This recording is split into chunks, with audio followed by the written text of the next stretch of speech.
Hello, and welcome to another exciting episode of the Comic Book Chronicles.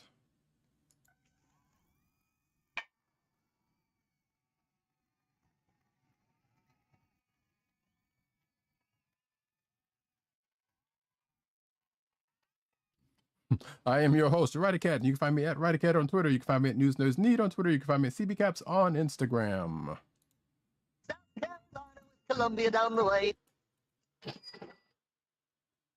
And the sound effects you've heard come from our man, none other than our man in Brooklyn, one agent_70 on Twitter and Instagram. What's up, everybody?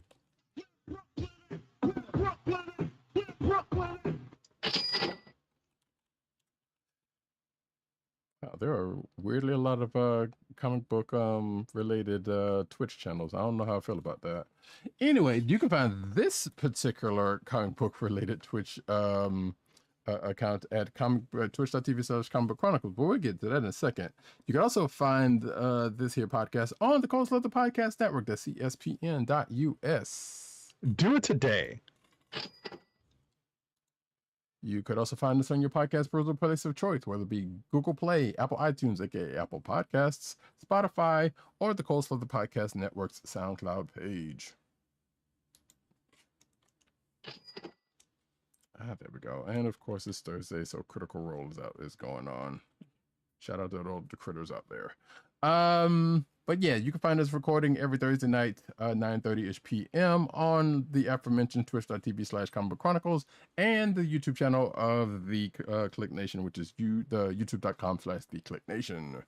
Make sure to click like and subscribe and leave us all the good reviews. Word 'em up.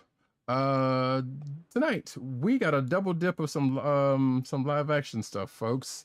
First off, we're going to start off with a little bit of Obi-Wan Kenobi with part 4 as a recap. And right, so we're going to ring the spoiler bell for everything tonight. Yeah. I mean, if you listen to the audio version, then you already know. But yeah, we're going to be rolling, relatively light on the spoilers because these shows did just drop, in real time yesterday from the date of this recording. But just in case you are behind, we're ringing the spoiler bell for both episode 4 of Obi-Wan Kenobi and episode 1 of Ms. Marvel. So here we go in 3, 2, 1. Spoilers are incoming. Make sure to duck. So yes, Obi-Wan Kenobi part 4. This one is actually a pretty, I don't want to say cut and dry episode, but it just kind of moves along a pace that you would expect.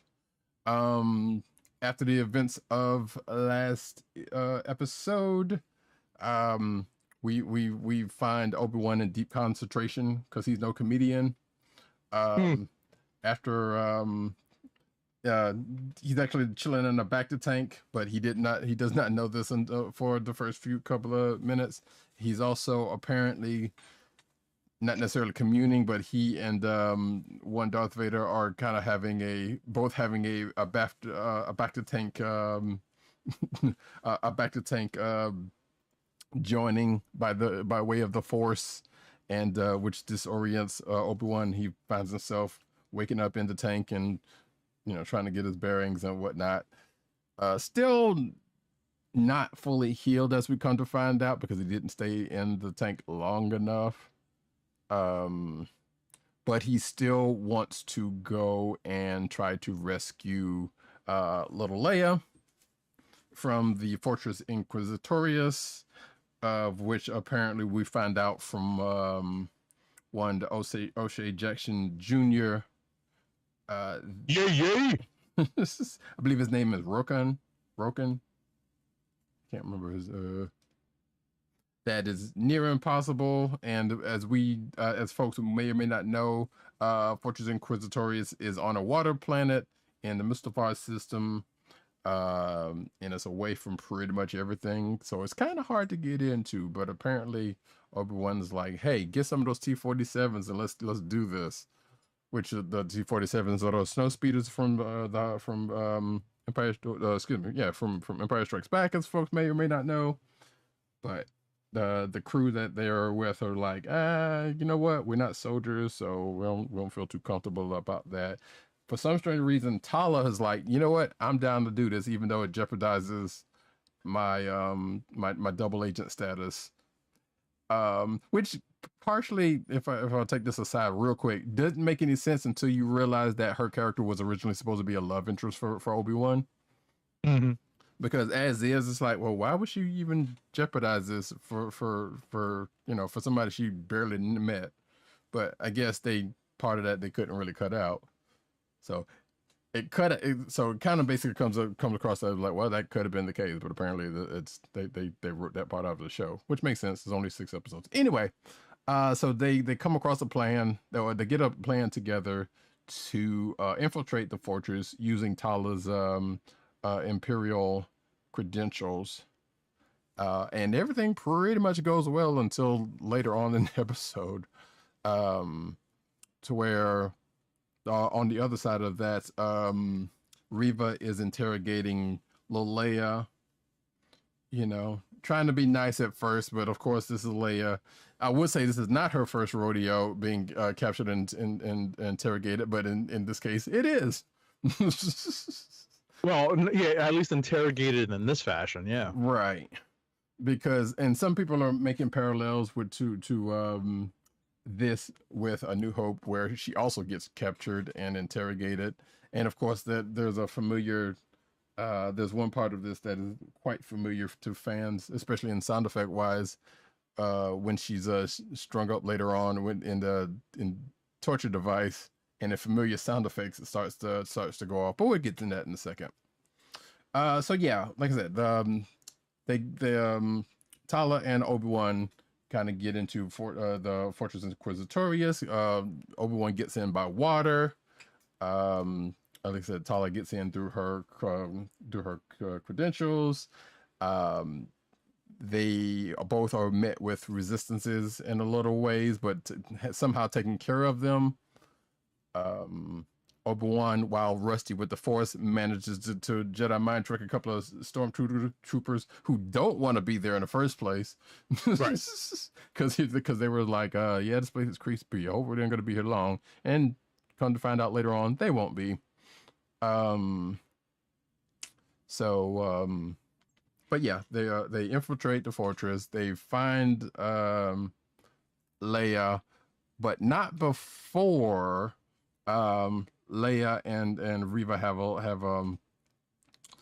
well, Leia pretty much does what she did with Alderaan in the beginning of when she got captured and put them off on another planet, which I'm pretty sure Hondo Ohnaka would be very upset to find out his planet was used as a scapegoat. Mm-hmm. Because that is the planet she tells Reva that the path is on. Reva's like, nah, you're lying. So then she decides to hook her up to the torture device. But Obi-Wan calls for a distraction, which leads Tala to confront Reva. And then Obi-Wan gets Leia out of her restraints using some stealth Jedi tactics. And they try to escape, but not without a couple of firefights and some breaking of a glass, because part of this base is underwater, and and therein ends up flooding part of the base. But they almost get away. Well, they actually do. They almost get away because of the old 3 kids in a coat trick. But. That was one of the silliest things I have seen in a long time. Right. I'm sitting here like, you can't seriously think that was actually going to work. But then again, you're in a base full of, you were in the area they were in, which is pretty much the, I guess the staging area for their vehicles. Like, people weren't really paying attention. They're doing their job. Plus, there's a bunch of stormtroopers, and we know stormtroopers are not the most brightest people. So right, they're not exactly observant. Right, and that's exactly what they're preying. What our heroes are preying upon. Right, exactly. But Reva catches up to them, but not before. Well, we'll get to that in a second. Actually, well, they catches up to them, but not undue to some timely intervention of the aforementioned T-47s, our heroes get away, with the exception of one who gets who gets a piece of equipment lobbed at them, and their vehicle gets knocked out of the sky, and they gone. Yeah, that was weird. Like, just for a hot second, I was like, "How did that happen?" Right. You know, like how, you know, like what was that? Some magnetic bomb or something, and then I realized what happened. Right. Oh no. Yeah, Reva threw a thing in the engine and it blew up. So You know, just for like a half second, I was just like, "What the heck was that? right. What weapon is that?" You know? Right. Because I was thinking, because I was figuring one or two things that was gonna happen. Like the dude that was there was in order for them to get away, somebody had to keep Reva and the other Occupied. Reva, the fifth brother, and everybody else occupied. But so she was busy trying to she was busy, you know, dealing with the speeder, which I thought the speeder was kind of go down another way, but it didn't. So, because I figured it's gonna just knock the blast back at him or something like that, but nope, got him on the way out. So, like I said, everybody else gets away with sadly that loss, but not before we find out that Vader, who was none too happy, found out that Reva had put a tracking device on the ship, and I'm sitting here like, wait, what ship did she put a tracking device on? Because there's no way she knew that those ships that came in was going to be there. But then we come to find out, and it was right then I thought about it. Oh, right, this is how. Because while Reva was interrogating Leia, she got a hold to Leia's droid Lola, and that is where we find out where the tracking device had been put in. And at the end of the show, we kind of see more shades of that. Right. So, just like in true episode 4 fashion, once again, or I guess for the first time, the rebels are going to get found out due to a tracking device they did not know that was on them because they were quote unquote let go. So yeah, the parallels to, like I said, episode 4, A New Hope, there were a few in this episode. And that was pretty much it for it. It was a good episode, you know. Like I said, that is right. It moved things along. It wasn't exactly as riveting as the first two. Right. I think that the first two are probably the highlight of this show so far, but now we're getting to the end, and we'll see if they stick the landing. Because this was, as you mentioned, this was the homage to episode 4 and part of episode 5 as well. And ultimately, we have the setup to what we're presuming is going to be the penultimate and the final showdowns. Right.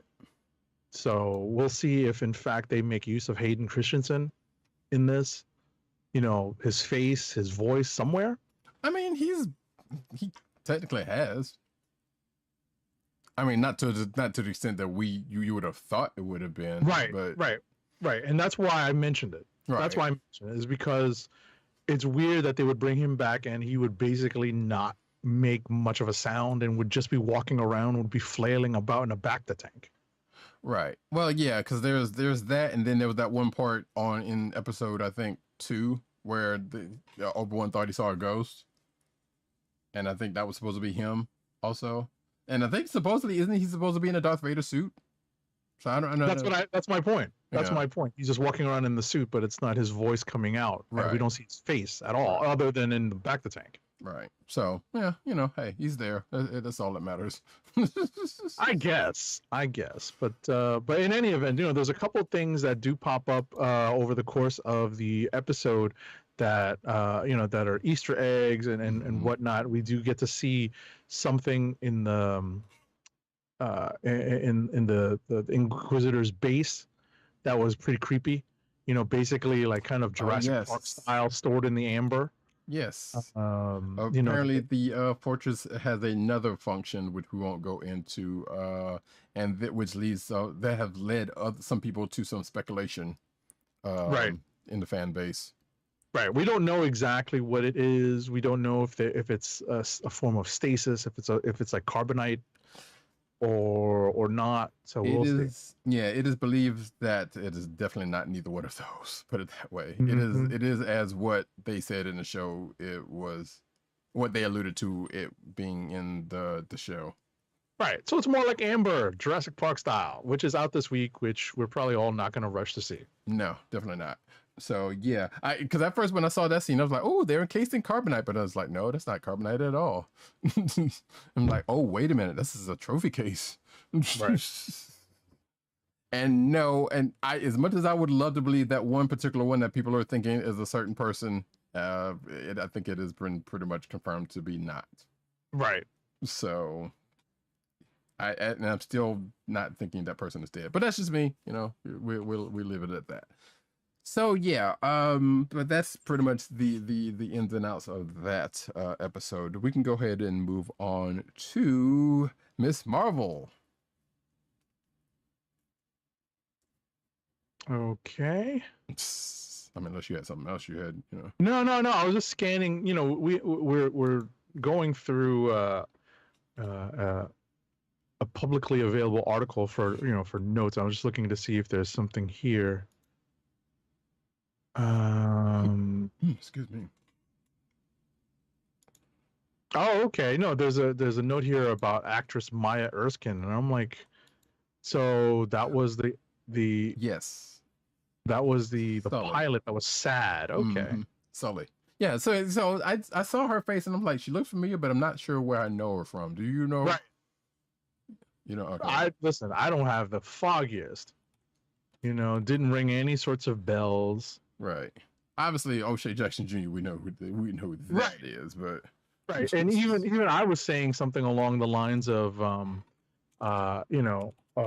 Ice Cube Jr. got a little, put a little weight on apparently, because I didn't exactly recognize him right away. All right, so Maya Erskine is from Pen 15. I did notice that she looked vaguely Asian. Right. She looked she looked like this girl that I've seen in like a couple of commercials here and there. But I don't think that's her. So regardless, because I figure like I said, her face looked familiar. I just don't know if I actually know her from somewhere. And given what you just said, I don't know that. I have not seen that show. But I've she has very different hair in that Pen 15 show. Right. So, but in any event, moving on to Ms. Marvel. Yes.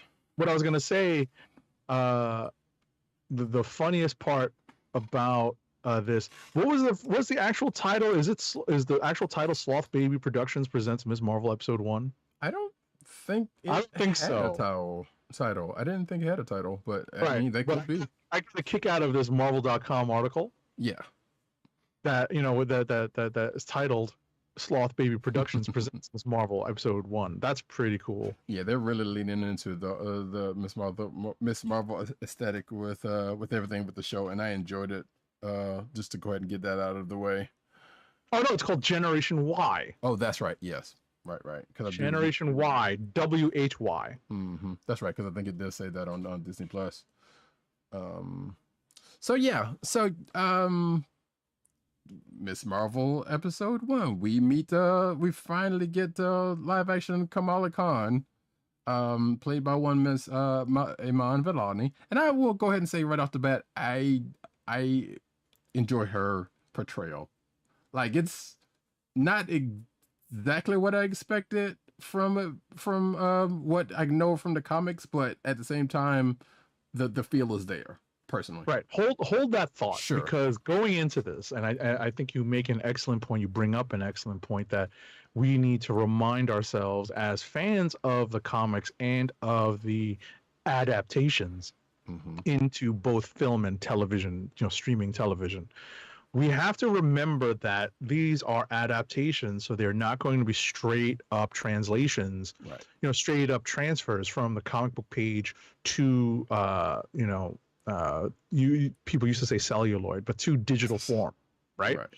So ultimately, there are going to be changes, and first among which are the fact that Kamala's origin is changed to a pretty big extent from the comic book version. There are obvious adaptations to make it so that Kamala's not going out to a late night party. That's not her, that's not the thing that gets her exposed to the Terrigen mists. But it's close. Right. But they change it. And what I loved about what they changed it to is that it's even more up to date. And more in line with why she would sneak out. Exactly.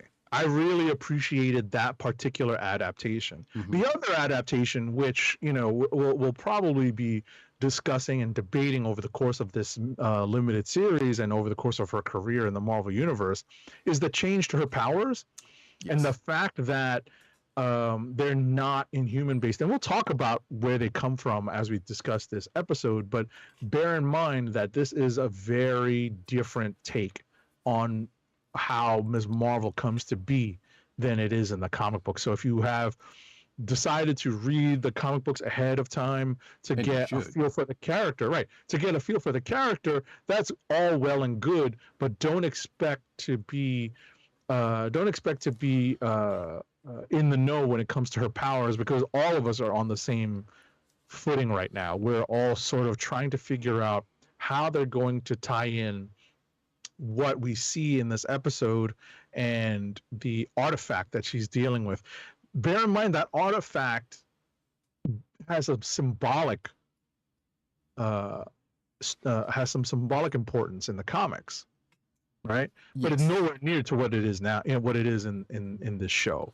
Right. I believe we had talked about this in the past under speculation, and which might end up being more right than anyone who thought about it, including myself, ends up being. But we will figure out, we'll find out what that ends up playing a part of. Oh, and also I guess the whole Avengers Con thing, which I'll go ahead and say is now. Well, I'll get to that in a second. But the whole Avengers Con thing, the Avengers Con thing might also be something adapted from the video game of Marvel's Avengers. It wasn't a convention per se, but it was like an Avengers. There was an Avengers Day event that was going on where her and her dad went to, and that started off the course of the game. But it was kind of sort of similar to this. So I'm kind of wondering if they took a little something from the video game. Marvel's Avengers from that. That doesn't sound completely out of left field. I just like the fact that, as con goers, we're just like, oh, okay, I see that. I see that as, just a great thing for, Kamala Khan in this is 16 years old. She's getting her legs under her in terms of her independence.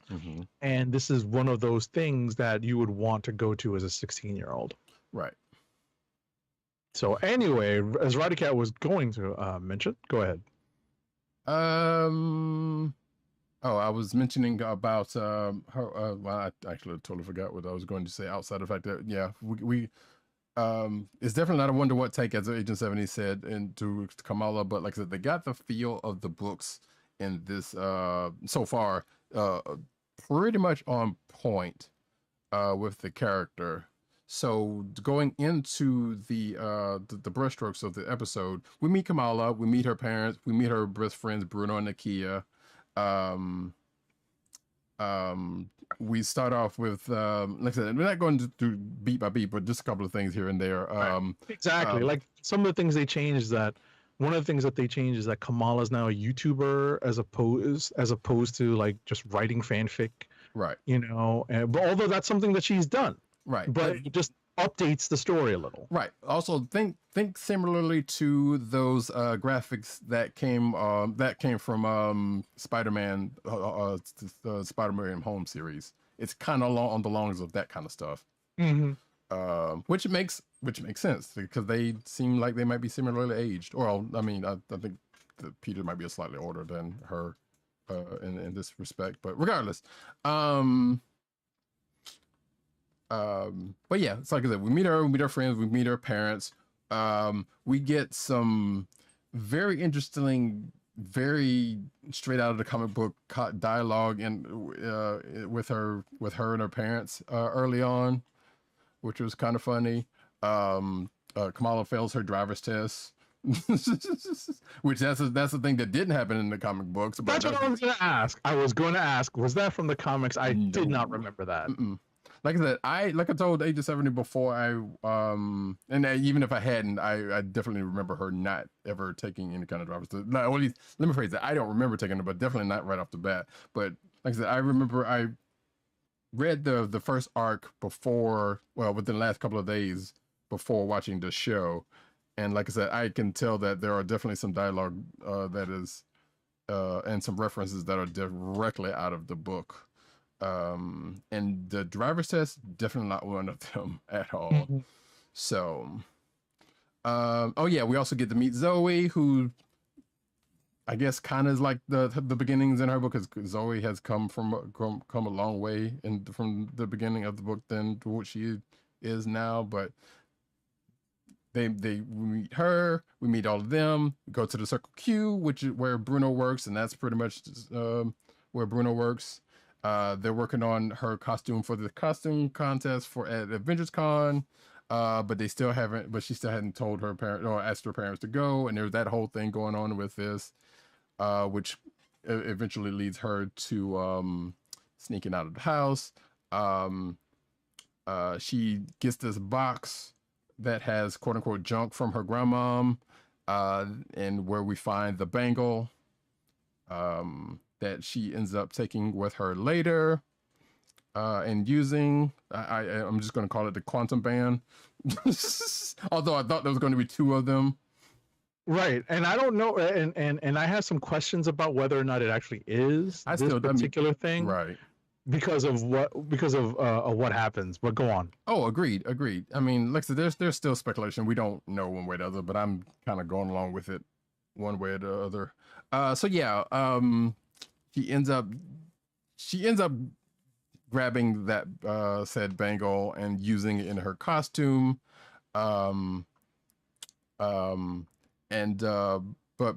guess before this, she ended up asking her parents to go to this thing, and they were like, yeah, you can go under certain conditions, and that was a sad scene right then because she didn't want to go with her dad, right, and didn't want to dress up. Very much a teenage thing where she's embarrassed at the idea of being seen in public at a thing with her parents, and that's just a shot right to the gut for her dad, especially. And not only that, right, as Hulk, right, and not only that, but not as the character she wanted to go as, but as another character, which her mom had made a costume for. Yeah, which was a nice looking costume, by the way. But yeah, but she already had one, and it was like I said, that whole scene was sad. But like I said, eventually, just cutting to the thing, she ends up going to the thing after this elaborate plan she cooks up with Bruno, and they make it there. She puts the bracelet on, which activates her powers, and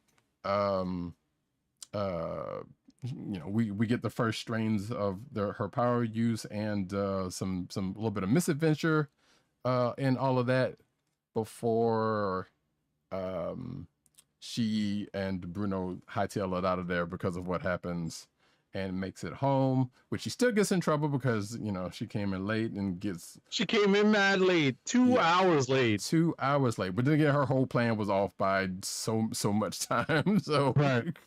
And to get talked to by her mom, who had been disappointed the whole episode, but definitely in the case, which again was a thing from the comic books, although if I remember correctly from the comic books, it was more her dad that would normally talk to her more often than her mom would, but that's beside the point,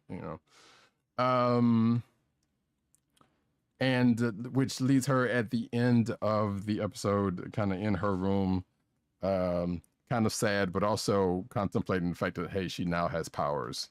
Mm-hmm. Not like the ones that we know she's supposed to, but useful nonetheless.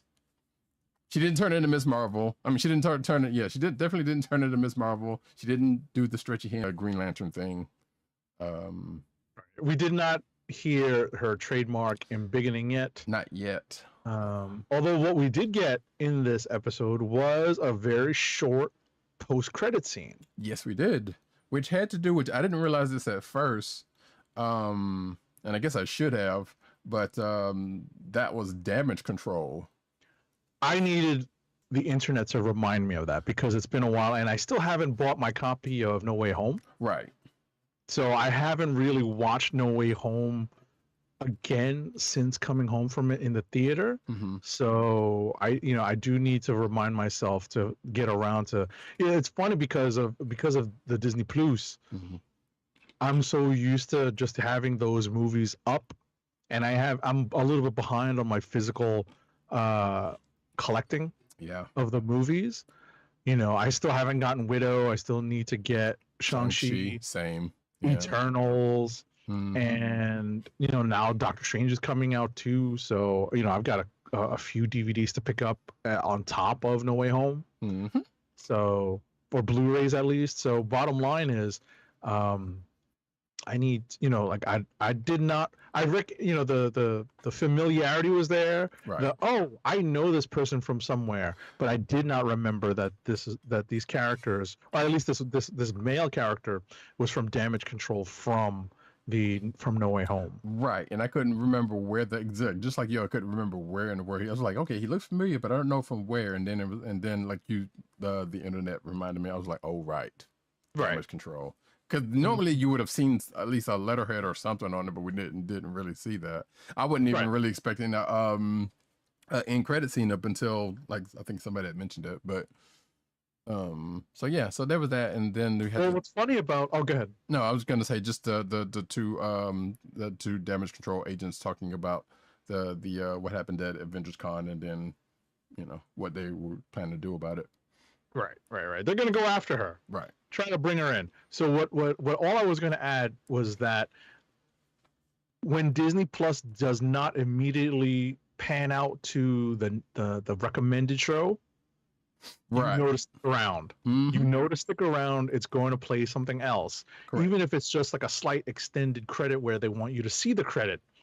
So I knew something was up when the credits had played and there was and the screen had not morphed into, you just finished watching this. Tune into this instead, or tune into this because we think you'll like it. So, but even still with that though, I think they've gotten to the point to where it's like they'll get to where the title sequence comes up, like they'll get to all the names and then they'll get to the title of the show before and then they'll put that up, which I was expecting them to kind of do. It didn't change, because the fact that it didn't change, that's why I stayed glued to my screen. Right. So that, and outside of being kind of slightly forewarned, was like, okay, I was gonna do it anyways because trained, but you didn't really expect there to be an end credit scene this early on in a Marvel show.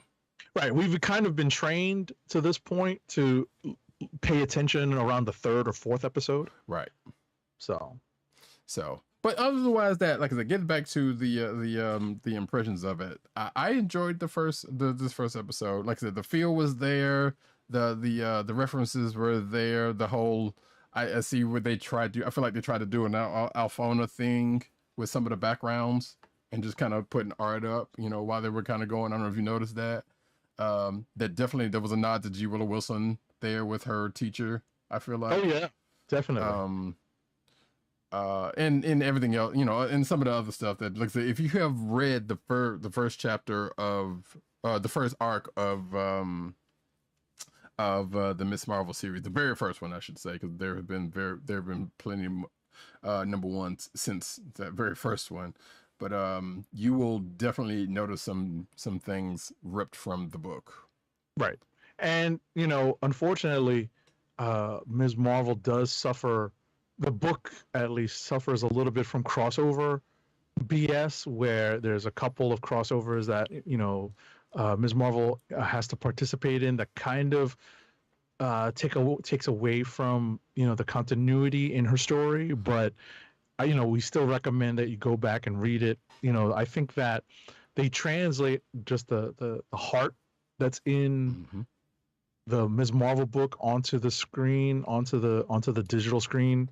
I definitely appreciate that. I appreciate that that Bruno is just like and an accepted member of the Khan family. He's just in and out the door. And I'm like, and then I had to remember that, oh, Bruno doesn't exactly have the best family origin himself. Right. So that's, because part of me is like, well, they're so intent on sheltering Kamala, but at the same time, she's got this dude friend that comes in and out of the house every day. And I'm kind of wondering, speaking of that first volume, because there's something that gets brought up. I wonder if they're going to actually bring up, because I think there was definitely a reference to one of Kamala's, I guess, arch enemies or whatever the case may be, that they kind of put in as a reference, but I don't know if that's actually going to show up in the show. But also, like you said, Bruno's family, there was bits of that kind of came up in the first arc that I don't know if they're going to do anything with or not. So I'm very curious if they're going to do that. Or kind of go a different way with it, but I guess we will see. And we only got 6. Well, actually, wait, how many episodes do we have? That's you know what? Before we ended, I was going to ask that. Do we know what the episode count is on this? I thought it was probably I want to say it was 10, but I'm not sure. I don't want you to quote me on that. To the Google. I know, right? Let's see. I'm actually going to see if IMDb has something on it right now. Live podcasting, folks. You gotta love it. You know it. 6. Oh, weird. I mean, that's the going rate for these Marvel shows, but I thought it was going to be a little bit more. Well, you know what? 5 will get you 10. It's only 6 because they know it's going to be. They're going to explore more about her in the Captain Marvel movie next year. True, and Feige, Feige said as much, pretty much. So yeah, man, there you go, 6 episodes. So they'll make the move, and maybe, who knows? Maybe she'll get another. So maybe she'll get another season, or she could go to season 2 outside of being in the Marvels, because I believe Shang-Chi, along with getting another movie, is also getting a show. Shang-Chi. I don't know. I've been seeing shades of that recently, and I'm sitting here like, I don't remember. I saw an article from like December that kind of said as much, like, yeah, there's going to be a sequel, but it also might be a show. And I don't remember if we talked about it or not, but that is something for another. That's new to me. I know. It wasn't me when I saw it too, so I was like, huh, that's interesting. I was going to bring up Kim's Convenience, but I was like, it's definitely not going to be like that.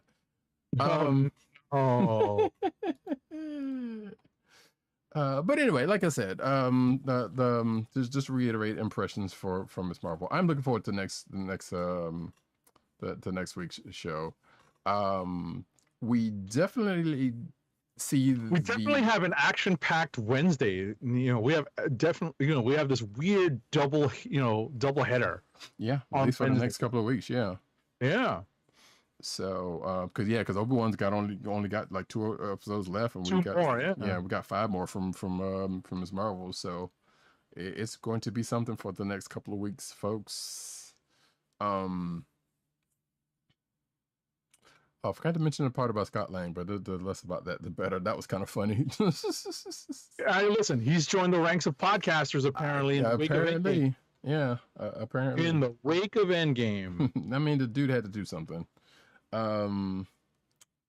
So yeah, and the whole Sloth baby thing, that was kind of like, that's kind of Kamala's thing. So yeah, like I said, all the touches are there.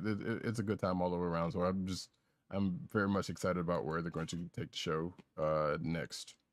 In what time we have with it. So, yeah, folks, we're not getting into all the little nitty-gritty things like how on earth can someone be a fan of Captain Marvel when Captain Marvel has only appeared on Earth like the grand total of 2 times? Right. So we're just not sure. So, we're gonna suspend our disbelief on that one. Well, yeah, I mean, and we probably maybe also can thank Scott Lang for that one also. I mean, at this point, we have to assume that there must have been some sort of footage of the Battle of Avengers Compound. I can't imagine how. Well, yeah, there had to be somewhere. I know somehow. It could be satellite footage. It could be, overhead, surveillance footage. They sent planes in, drones in. We don't know. Yeah, like it is kind of weird, especially with the detail from what information we get at the beginning of this episode. I was like, yeah, I don't know if that was all public knowledge, and the Avengers compound got pretty much destroyed. So I can't imagine if there were any cameras in the place. If there were any in the place, them jokers were gone. Right. So right. You know, we're left to presume that there was something flying overhead. You know, even though that battle really only took half an hour at most in real time. Probably. You know. So yeah, I don't know who's to say. Maybe some Wakandan tech was on the job. We don't know. Yeah, we don't know. Regardless, we are going to push on from the Miss Marvels to the books of the week. And I do believe. Oh, come on! Agent 70 getting his weekly sports ball stuff in. Ah, you're killing me. All right, yeah. So we're gonna transition over to comics, and our first comic of the week is Amazing Spider-Man #3. So the creative team on Amazing Spider-Man #3, this book is written by Zeb Wells with pencils by John Romita Jr., inks by Scott Hanna, colors by Marcio Moniz, and letters by our favorite lettering paisan, VC's Joe Caramagna. So just to lead on. Hold on for a second, because I need to ask you a potential question that I feel like you might even going to get into it. Was Romita Jr.'s art seem a little sparse in places? I don't know if sparse is the right word. I mean, it might not be, but I don't know. It just feels like it was just kind of, and I don't want to say it's like rough sketches, because obviously Romita Jr., he's a great artist, but I don't know. It just feels like it was like a little So I say this because like there was a panel with Robbie Robertson that made him look like Molecule Man. So I don't know, but I don't. I defer to you on art matters. Well, what was weird about this issue is that it's a lot of talking. Yeah. There's not a lot of action, right? It's a lot of talking heads. I was kind of put off by the fact that, so we get a little bit, it's not a lot. We get a little bit of an origin for Lonnie Lincoln, aka Tombstone. Right. Right? And I'm like, wait a second, didn't Lonnie Lincoln grow up in a black neighborhood? Why are these bullies white? Well, let's presume that he left out the neighborhood going somewhere else. But I thought about that too. Like, yeah, as far as I know, he was born and raised in Harlem or something. And right. So, that was my understanding. Right. So that part kind of got me too. I'm like, I don't like granted on the fringes of Harlem, maybe there was some folks around, but at the same time, I'm like, yeah, I don't know where this was taking place. Right. So, that was the very first thing I bumped on in this issue, because we're getting a lot in here of, kind of raising the profile of Tombstone a little bit, making him a little bit more worthy of being like a just below the level of a Wilson Fisk. Mm-hmm. Giving him a little bit more depth in terms of his motivations. And this is something that's been in the works for a while. This is something that was going on in the previous arc under Spencer, where they were developing Tombstone and his daughter. Mm-hmm. Right, and their relationship and the budding relationship with Robbie Robertson's son Randy. So, if anything, I felt like this was just a talking heads. It was a glorified talking heads issue. So that's why I was kind of surprised when you asked if the art was a little sparse. It could be an inking thing. I don't know if Hannah made decisions in that regard, or Marcio Moniz made some decisions on the coloring. Mm-hmm. I wasn't so keen on how they colored the flashback sequences. That was a little weird to me. you know, where they color everything like super pale. Mm-hmm.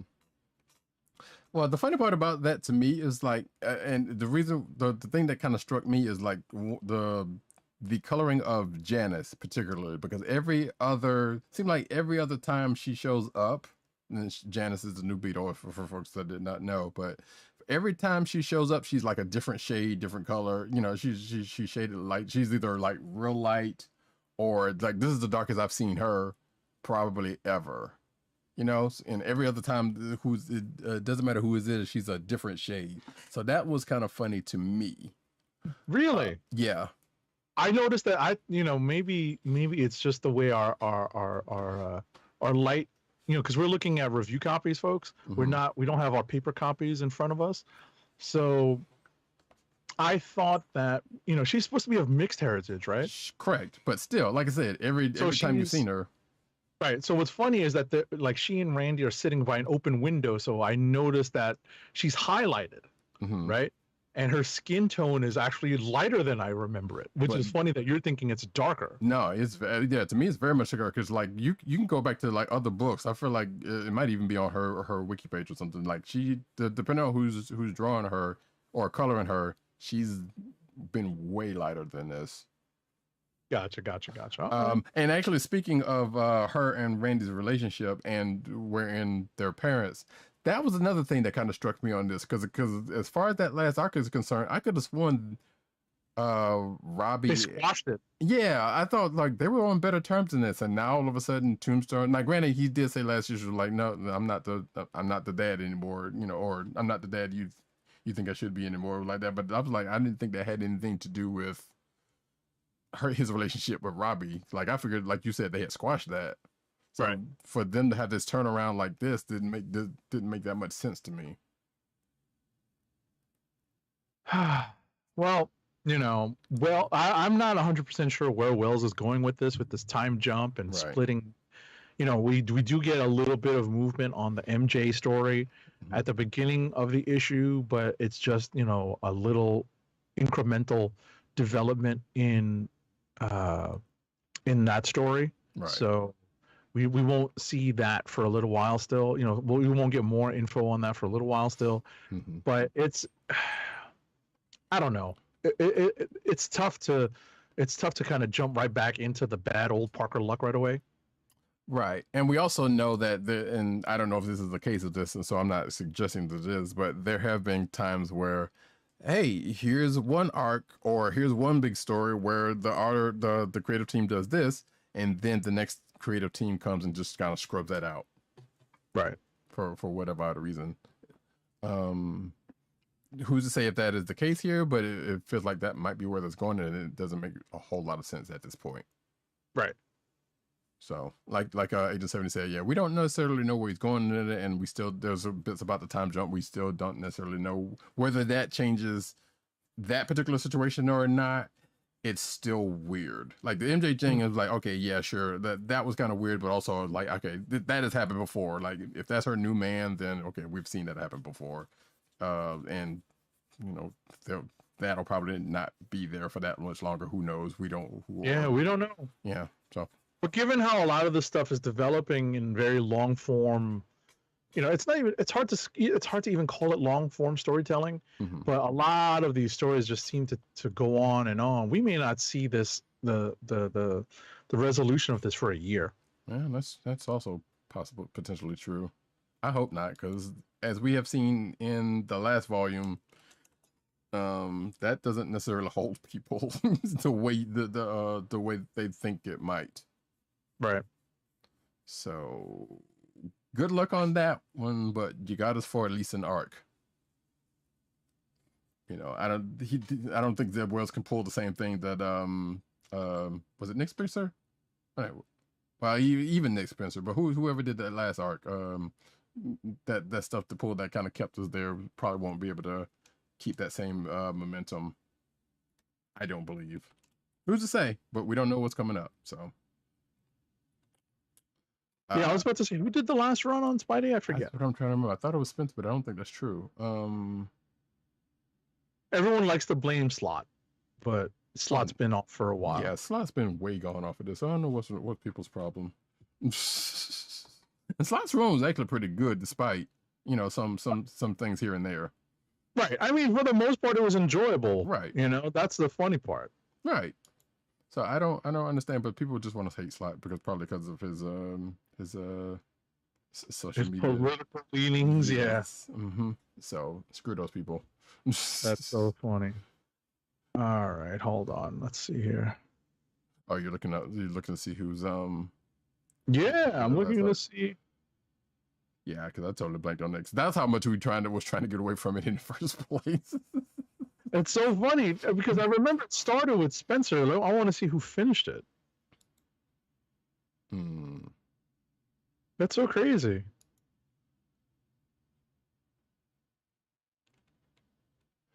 That's so crazy. Hold on, is that Thompson? Hold on, Robbie Thompson?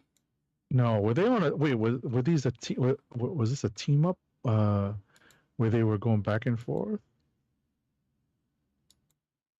Yeah, I think it was like a brand new day type crew. Oh, they were they were trading back and forth. Oh, so was that Wells? Yeah, it was Wells. Okay.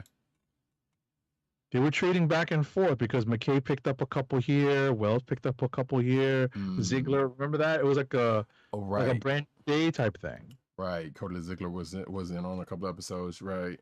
Yeah, that whole whatchamacallit, the beyond the Beyond Core stuff. Yeah, the Beyond Core. Yeah, the Beyond Core stuff. Oh yeah, yeah. Like I said, that's what we were trying to get away from. No, that's right. You see how quickly we forgot the things that we didn't like all that Ben Reilly stuff, the Beyond Core stuff. Oh, hey. Can we get away from that? Right, so it was Spencer up until the Beyond Core stuff. Actually, Patrick Gleason also, because I'm looking at an issue that he wrote. Yeah, so there was definitely a team effort on that. There was some hands in that pot. Right.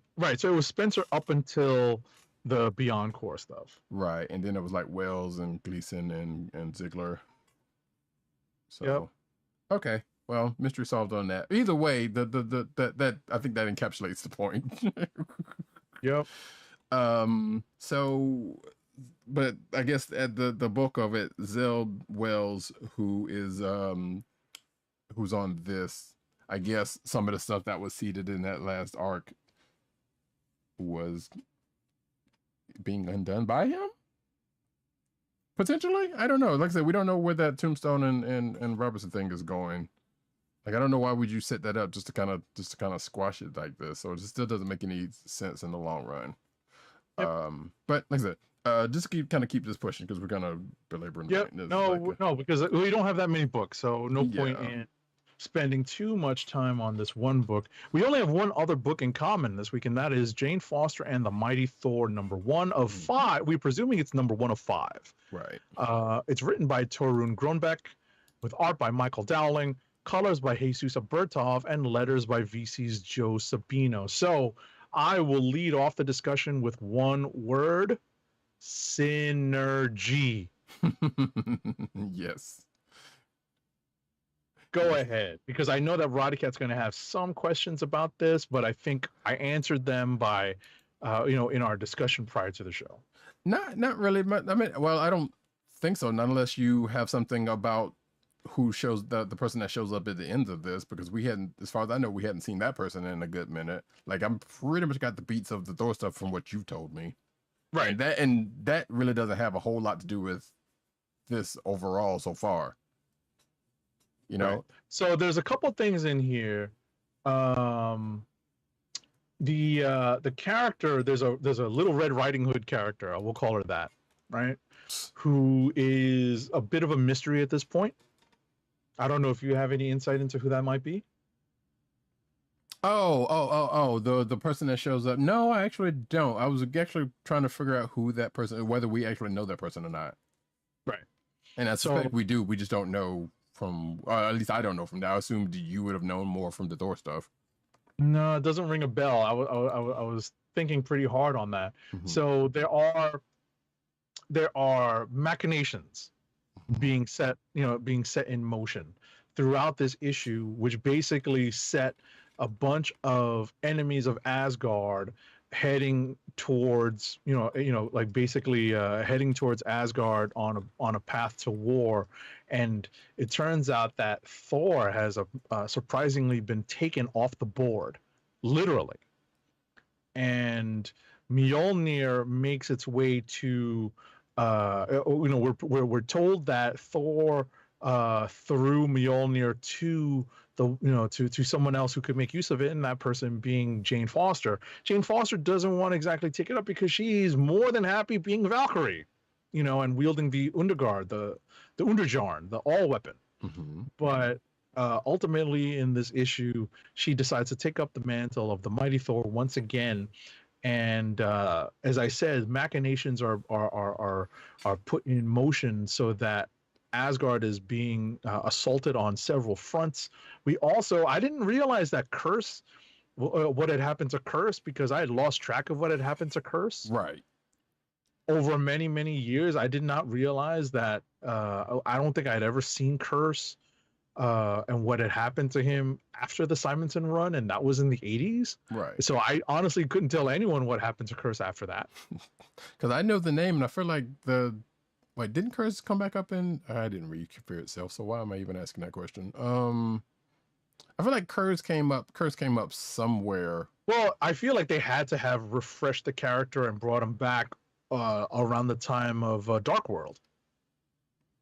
Yeah, I thought about that. It makes sense that they would have brought the character around because that's when Curse made his debut on the silver screen. Right. So, I didn't have a chance to consult the Googles and see what Curse had been up to since the Simonson run. But I'm surprised to see Curse in that way.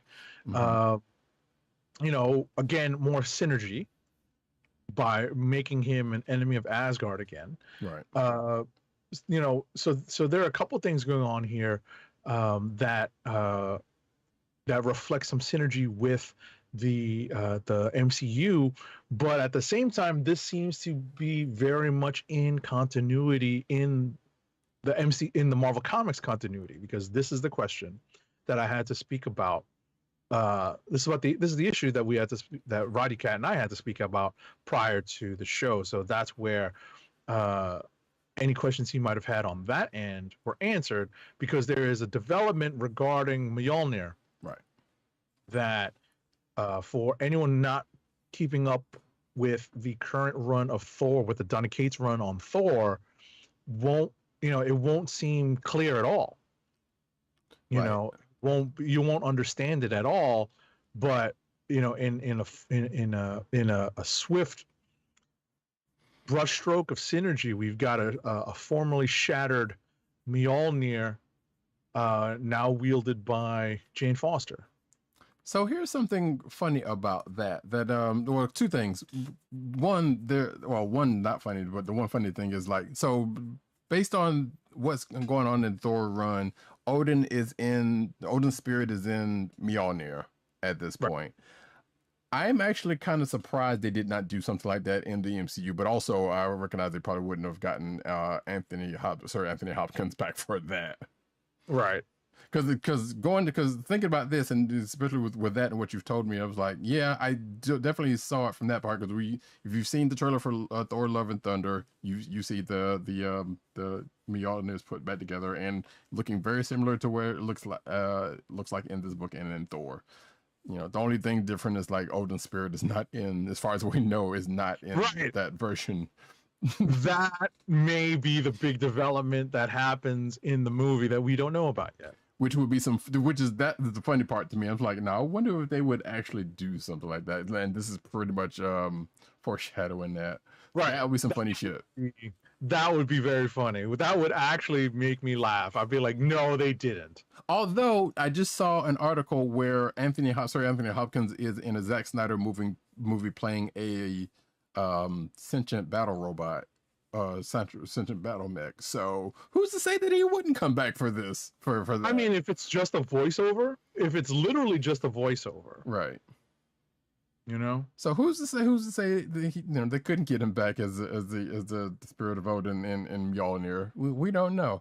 But the only other thing that kind of struck me about this particular book, going back to that, is So, Agent 70 and I both know about what's going on in the pages of Avengers. It's particularly that last issue of Avengers where we had the Jane Foster team up. And remember, at the end of it, she was kind of looking at Mjolnir that was sitting on the table. It was like she kind of still had some lingering temptations to it. And even in this book, kind of, sort of, not necessarily brought it up, but when she grabbed the hammer and chain, she was like, yeah, it's an intoxicating feeling. But then she was like, nope. And then went back to her regular Valkyrie gear. So I'm kind of wondering if this is playing into that. The confusing part about that is that Mjolnir is whole in that. That's story. True. Right. Right. Mjolnir is not shattered. The timing of that Avengers story seems to be before the events of Thor, of the current Thor run. Right. But still. So, no, just giving everyone a sense of the continuity. Sure. But the fact that, she may or may not still have some lingering, I guess, well, it's what they try to intimate in that Avengers story is like she might still have some lingering temptations about wielding Mjolnir there that she doesn't necessarily seem to have here, but it's kind of slightly there. Is the part that was kind of weird to me in this. And that's what was kind of wondering, like, well, wait, this is definitely taking the place after that Avengers thing, but is this actually playing into any of that? Right. Or maybe I'm just kind of projecting something. Right. All right. So at this point, I think we're just going to go into rapid fire. Yep. All right. Let me spin it up. I ain't got time to breathe.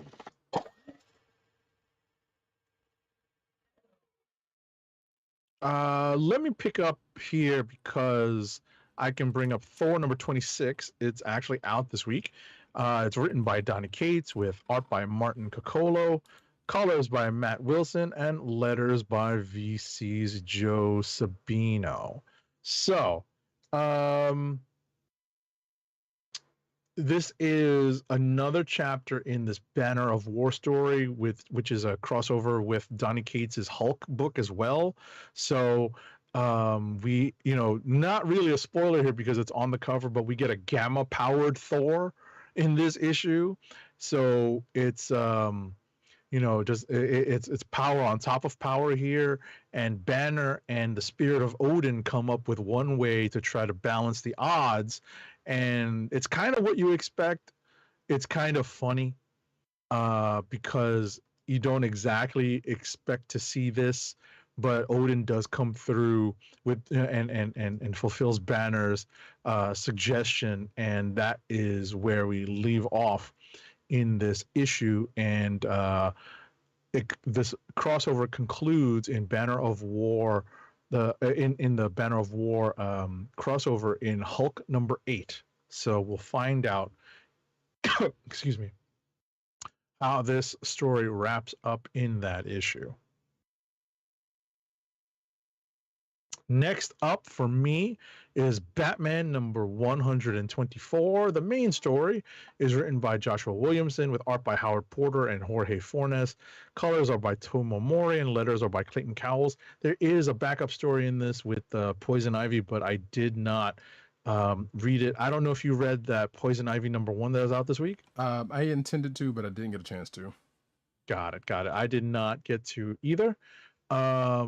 So this is the last issue of this Badanesia, that unfortunately named country, of the Badanesia arc, and with the character Abyss and a little bit of Batman Incorporated.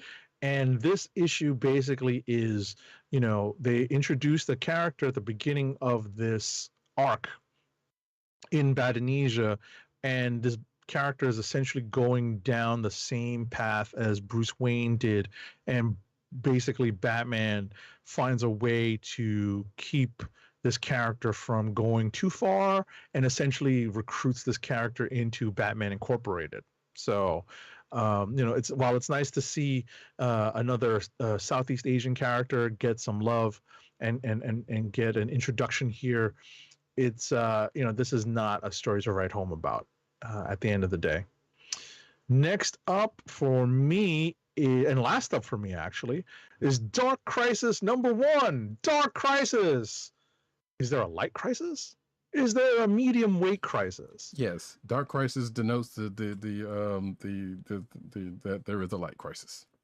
Goodness gracious. Dark Crisis #1 is written by Joshua Williamson with art by Daniel Sampere.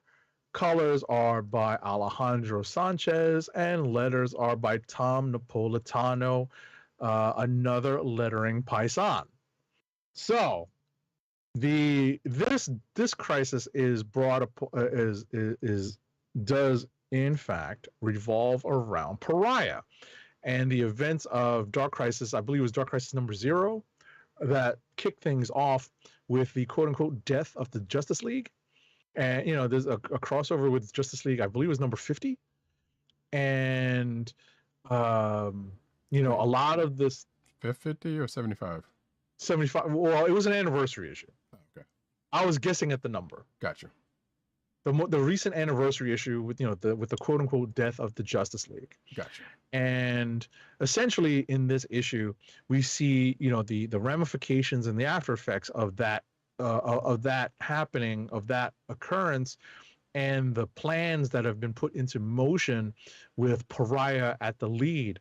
And the two main developments in this issue are Jonathan Kent, or John Kent, that is, John Kent, looking to reform the Justice League with a bunch of B-listers, and Black Adam, of course, doing an impression of The Rock doing an impression of himself playing Black Adam. It's just really just very bad. Did you put anything in the show notes about the Black Adam trailer coming out this week? Yes. Okay. So that's when I say it's a bad impression of the Rock doing a bad impression of himself playing Black Adam. I really mean that. So so that's one development. The other development is that this group of villains is making a move against the Titans, and that concerns me because as a longtime fan of the Titans, it's just concerning to see what would come for what would happen to this kind of beloved group of heroes, and something bad does happen to one of the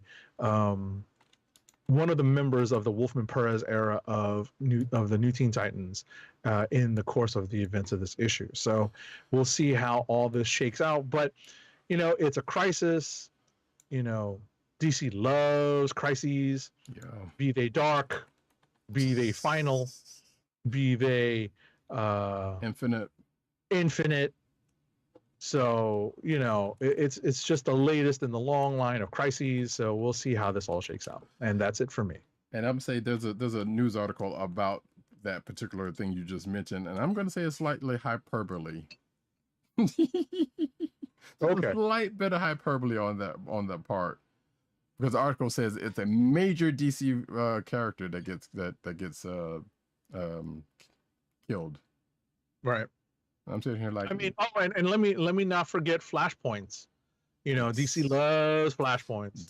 They do love them some flashpoints. Right. There is a Flashpoint Beyond. Oh, is it Flashpoint Beyond book out this week that I skimmed, and I did not have the patience to make it through, folks. Sorry about that. Which actually reminds me of a book that I just skimmed, which that I will get to in a second. But let's go ahead and get into my books, starting off with but you see, you had the medium light crisis, Savage Avengers #2. Find the cover here. Pardon me. Ding. Here we go. So yeah, Savage Avengers #2, written by David Pepose, art by Carlos Magno, color artist Espen Grundigen, letters by BC's Travis Lanham. So yeah, the team's been thrust back to the Hyborian era, which is Conan's home court. They're still being, Conan is being pursued by Deathlock for crimes against the timeline, and everybody gets split up, but they end up finding themselves back together near the end of this issue. And we even get a quote-unquote cameo by one Devil Dinosaur, who plays an interesting part in this particular issue. No Moon Girl in this, and no Moon Boy either. But just Devil Dinosaur on a rampage. As things tend to happen sometimes. But yeah, that's that book. I don't know. They call this an Avengers. It's always funny they call this an Avengers book, even though it's not an Avengers team. Then that's a weird stick and crawl of mine for in the past, and this is no exception. But yeah, it is what it is. Next up, Star Wars number 24. This is I presume the last that we are going to see of Commander Alien Zara in her vendetta against Leia and the rebels, and the in the wake of the death of one Wolfram Tarkin, who was her mentor. She's kind of had this thing ever since that happened, even going so far as to calling the Star Destroyer that he once commanded that he did Tarkin's Hope, but that's gone now. And Leia and crew are going after this commander not only because of rebel imperial reasons, but also the fact that one of their own had been captured and tortured by this commander, and there was some payback to be done. So this issue ended up falling into its own trap in a way, by the fact that this commander's like, hey, come and get me, and lay down some significant traps, but it ended up being a one-on-one with her and Leia. And of course, I think we can figure out who won in that particular issue. I mean, in that particular battle, but the way she won was an interesting way to end the battle, let's just say. And whether we see this person again after this seems highly unlikely, but we don't know. The strangest things have happened. People have been swallowed up by the Sarlacc and managed to escape that. So it was Vecna. It was Vecna. Wait, Roddykat said, Roddykat, you said Stranger Things, so I said it was Vecna. Oh, I am not watching Stranger Things, so I don't know. I've heard that name. Yeah, that's why I made sure to not spoil it just now. I said, oh no, I've not watched any of it, like right. None of the seasons, so I've not, so I've heard that name, but I was like, okay, it took me a second for you to Gotcha. I'm surprised that you haven't watched it. Yeah, I know people would say is my jam, but I just never tried it in the first place. So, and I think partially because it was hype. I was about to say, when you run out of things to watch, maybe. Yeah, it'll probably still be there. Next up, Time Before Time number 13, which, as I told Agent 70 before the show, has an interesting correlation to Savage Avengers in that there are bounty hunters afoot. In this particular case, we get introduced to a bounty hunter who, as I said in my notes, in this world, we have people who are escaping crimes or for whatever other reason into the past for pay, or not for pay, but they're paying to escape to the past. And of course, there's usually someone looking for them. In this case, there's a bounty hunter who also has the ability to travel time, apparently, and we get introduced to one such person and their motivations in this particular issue. There was one thing that came up in this issue that I was like, I hope never happens, but I could also see happen. In other words, in the future, your apartment gets inundated by ads that you can't get rid of unless you pay for them. Like when you pay for Hulu, but you got the ad supported one, the ad supported version, and then the ads just happen to come every now and then and real loud. That's kind of the thing that happens in people's apartments in this particular in one particular part of the future in this book, and I'm like, that is a hell in itself. But apparently, you can pay to have them removed on a monthly basis, which, yeah, you can see the correlation there. I'm like, but anyway, like I said, we get to meet one such bounty hunter who is after and find out their motivations for why they're doing such a thing. And just in line in the rest of this book, yeah, you get it. You kind of get it. You kind of get you feel something for the character by its design. Last but not least, actually, this one I kind of skimmed like very briefly, so I can't really say I've read it, but I wanted to bring it up. And that is Nubia, Queen of the Amazons, #1. Excuse me while I get this cover slightly straightened out. And I know I didn't do the creative team of that other book, but that's fine. But yeah, Nubia, Queen of the Amazons, #1 is out this week. And basically, Nubia and a contingent of Amazons go on a world tour, a kind of sort of a world tour with Muhammad, my man, going each and every state. But anyway, no. Some of y'all will get that, some of y'all won't. But she visits Justice League.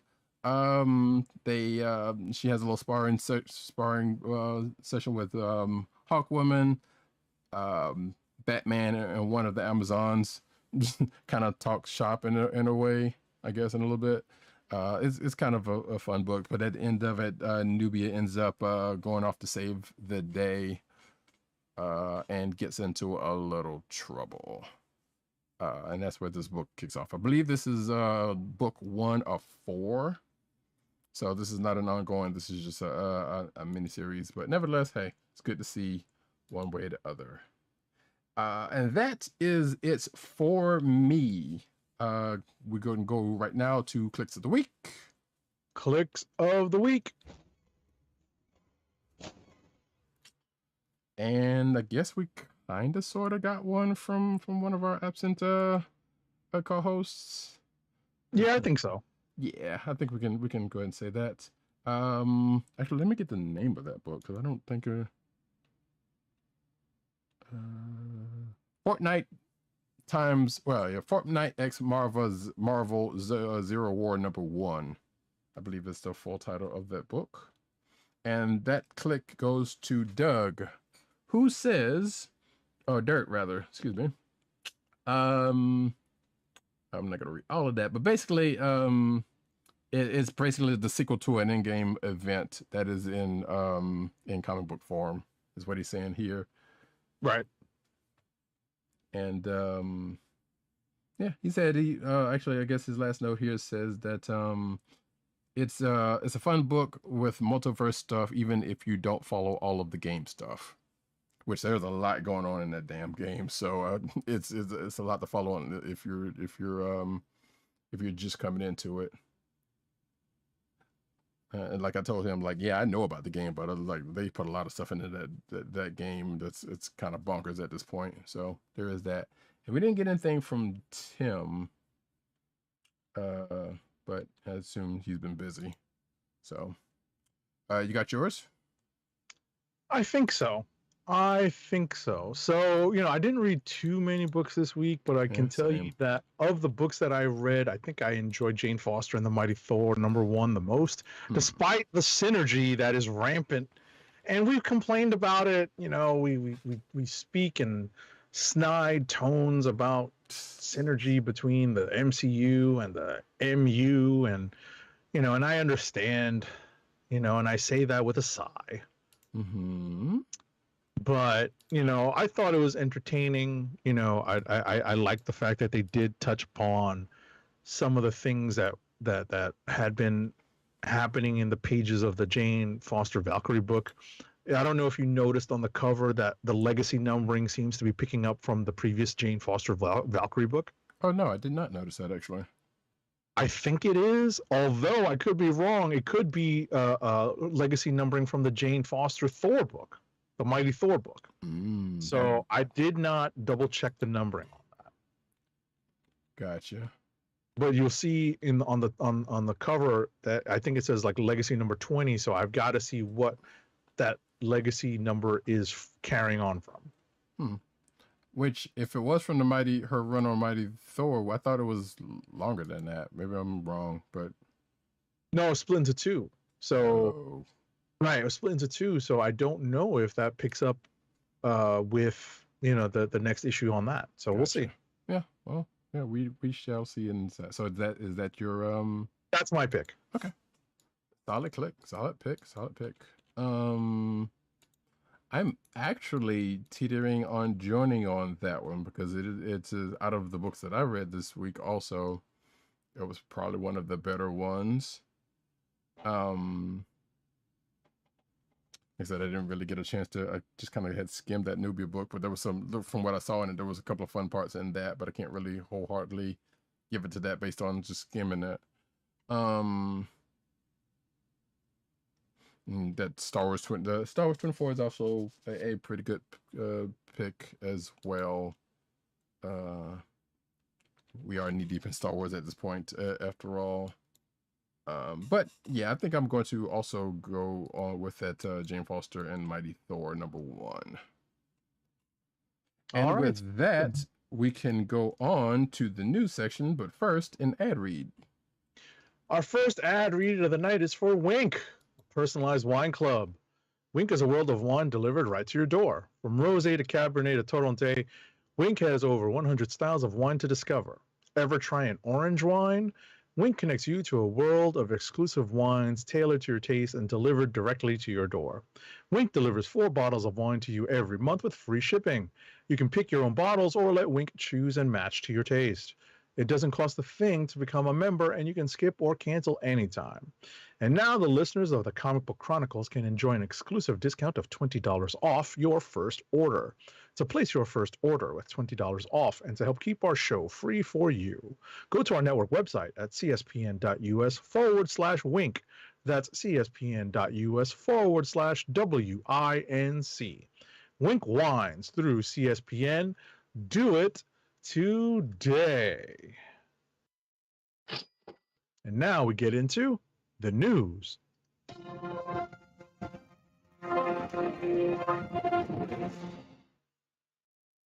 And now we get into the cinematic news like we do about this time. I wonder if we can get a sponsorship from Martinelli's. Somebody get on that. Anyway, cinematic news, folks. Aquaman and the Lost Kingdom offers new look at Black Manta's costume. As with last week, this is coming from some site. It's like Hot 97 Hip Hop Gamer. I know that name, but I don't know if there's like a legit source or not. But regardless, we get a look at Black Manta's suit for the upcoming Aquaman sequel. And if you're watching the video for this here podcast, you can see the pictures themselves. Looks like they've added some things to it. Almost looks kind of steampunk in a couple of places, but we're not gonna go into that. But next up. Hold on, you got me thinking. I'm like, what is this? Hip Hop Gamer website? I've heard of the Hip Hop Gamer, but I think it says here, it said on his Twitter thing, Hot 97. Hot 97 is a New York hip hop. I know that, but I don't know if they are affiliated with Hot 97 or not. Right, it makes me want to pull it up. I just wanted to take a second to pull that up and see. Oh, it's a Hip Hop Gamer partnered with Hot 97. Right. Okay. All right, so they are in cahoots. Right. Gotcha. Yeah, because like I said, I had heard of them. I obviously know the Hot 97 from wherever. But like Hip Hop Gamer, I have heard in the streaming circles. So. Oh, okay, that's interesting. Okay. Yeah. Okay. All righty, what is the next story? Okay, so Black Canary, Journey Smollett teases return to DC role. The DC Films world is often in a state of flux. Forget about feels like. So, let's see. A new update seems pretty promising. A recent profile from the New York Times in anticipation of Smollett's role in Netflix's Spider-Herd outlined the actress's upcoming projects and revealed that she's also preparing to reprise her role as Black Canary. Okay. Right. I believe we know there is a movie been written for her by Misha Green from Lovecraft Country. So so I guess that's that. Also, Spider-Heart, isn't that the movie with Chris Hemsworth? I believe it is. I don't know. So I think it is, which means it's a Marvel DC collaboration, but not really. Yeah. So that's kind of funny. Yeah, because I know Hemsworth is in that movie. I think he's the star of that movie, and there's a couple other people in there, but I didn't know she was in it. So cool. Joker sequel. Oh God, officially in the works from Todd Phillips and Joaquin Phoenix. Why? Why? Exactly. Why? I'm getting too old for this shit. So yeah, apparently Tuesday afternoon, Todd Phillips confirmed through his Instagram account that the script for the movie is written. Not only that, but the filmmaker also shared a photo of Joaquin Phoenix reading it, suggesting that the Oscar-winning actor is on board with the project. In addition to the Phoenix picture, Phillips shared a cover of the script, which names the movie Joker Folie à Deux. Adieu. Or deux, yeah. Excuse me. Adieu is two. Anyway. A psychiatric syndrome where two or more people begin to share delusions. In the photos Philip shared, no comment was posted. The date on the cover of the script suggests that the draft in question was finalized in late May. And again, I ask, why? Who asked for this? That movie couldn't have been that good. Like, I will take that Grover from Sesame Street parody film over another one of these. So, I haven't watched it. Have you? No, I don't care to watch it, even though I know it's on HBO Max, or Right, it still is. Yeah, I'm pretty sure it's still on HBO Max, But and no, I have not watched it. I have no interest in watching it. I guess at some point, just out of scientific curiosity, I might, but no, I don't really care to. So. Either way, there it is, folks. It's probably coming. Next up.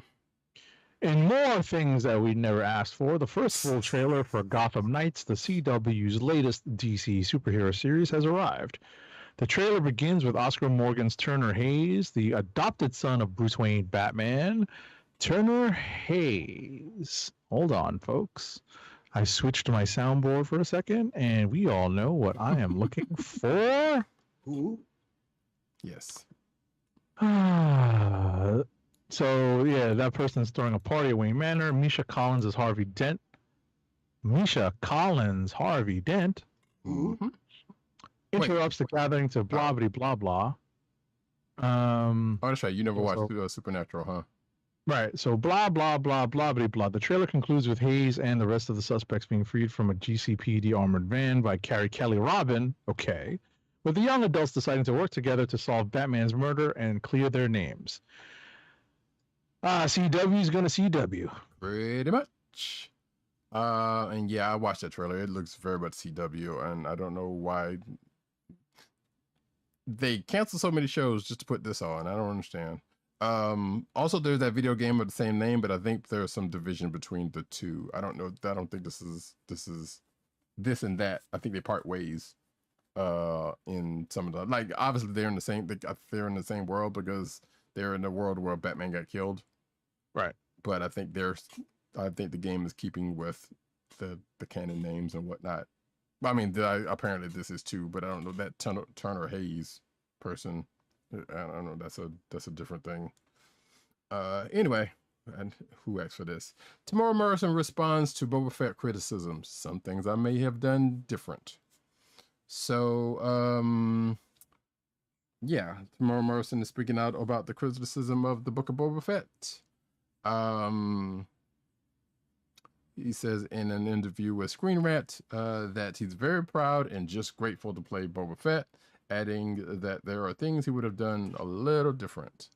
He says, in quote, feeling the love from all the fans, feeling that we've done something good, and the reaction I've been getting from the fans is overwhelming. I'm very proud and just grateful for the wonderful opportunity to play Boba Fett in the Book of Boba Fett, to work with Ming-Na Wen. Morrison said of his co-star, We had a wonderful chemistry. It was so easy to work with her. She has been my confidant, and it was really a duo effort, which is true, very much true. That really that we could tell from what came off from the screen. So while Morrison didn't address specific criticism about the show, the actor acknowledged complaints, continuing, "Now that I'm looking back on it, I don't know. It's just one of those things. Things are great when you look back, but there are some things I may have done a little different." End quote. So just for me to work with John and be a part of the Mandalorian family has just been quite phenomenal, really. So yeah, there you go. Wasn't too much else to it, but there you go. Next up. So Tamora Morrison recently revealed a weird fact about his Obi-Wan Kenobi cameo. This is a spoiler for Obi-Wan Kenobi episode 2. Mm-hmm. So Morrison confirmed that the Disney Plus Obi-Wan series is the first time he ever wore a physical suit of clone trooper armor. So he does, in fact, make an appearance as down on his luck veteran of the clone army. So we talked about that episode, but we kind of brief stroked it, and I totally forgot to bring that part up. But yeah, that just is the only reason why I brought it up now. So it was kind of a weird scene to see too, because we're like, oh wow, I didn't think any of them. Well, we knew a couple of them that were still around after that, being Rex and whoever else, but didn't think there were any other clones still kind of either around or what have you after Order 66. Like, we don't know what necessarily happened to most of the clones after Order 66 that were following orders. We know they got rid of clones in the after that, but we don't know when or how. Like, this is saying because of this, apparently they just threw him out on the street like a veteran, which is kind of a sad thing to say, but it's like, yeah, it's kind of like how a veteran would actually be treated, sadly. But yeah. Trying to quickly transition to the next story. I believe this is me, correct? Yep. Obi-Wan Kenobi hides a major Star Wars Rebels Easter egg in plain sight. We talked about this one too. Just a spoiler alert for episode 2, I believe, or 3. 3, excuse me. Where Obi-Wan goes to the partner path, and you see the Jedi that have also come through, including like Quinlan Voss and a few other folks. One of the names on the wall apparently was of that of Caleb Doom, which astute fans of Star Wars Rebels would know that as Kanan Jarrus. So we know that Kanan came through there, and before he changed his name, I guess he was still a Padawan at the time, and before he changed his name to Kanan, went through the path, or some kind of way. So, but that was a nice little Easter egg there. Next. I'm going to assume that's for a sports thing and not because of the story. Oh yeah. The upcoming Star Wars Tales of the Jedi promises to reveal more about a young Count Dooku and his apprentice Qui-Gon Jinn. Oh.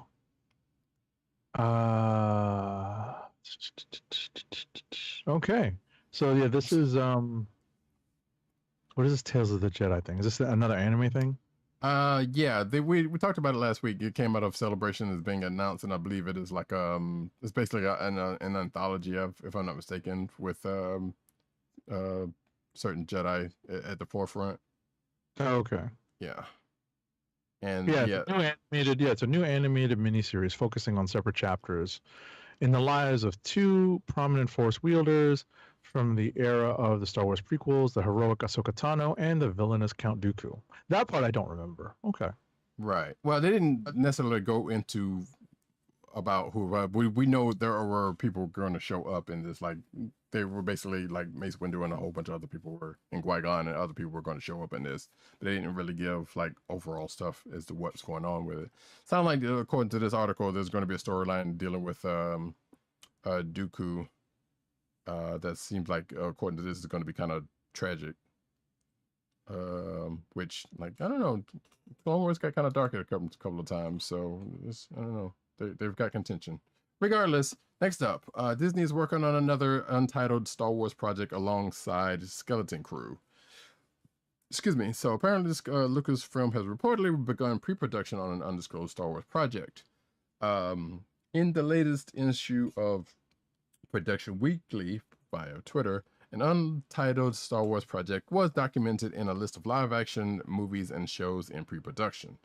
Lucasfilm recently revealed several production updates for its upcoming slate of films and television shows at Star Wars Celebration, including the stuff we talked about last week. So yeah, we don't know anything, and apparently this article has a list of the stuff in... I'm sorry. I was just looking at this list and I saw untitled ROM. I was like, Agent 70, check this out, but it says Rom-Com Project. Ah. Oh, that's funny. I was like, damn, they're doing a ROM thing? I'm sure Agent 70 would love that.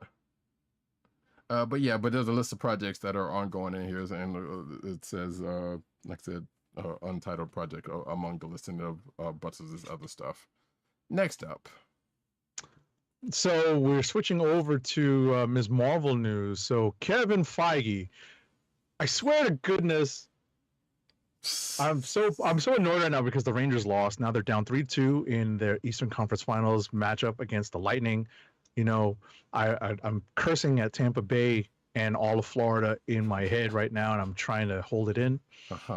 But the one thing that annoys me more than anything sometimes is when I see an article that addresses Kevin Feige or types out with regards to Kevin Feige, and they call him Marvel's Kevin Feige. We know, just call him Kevin Feige. We know that, but there might be people that's coming to the article that might not.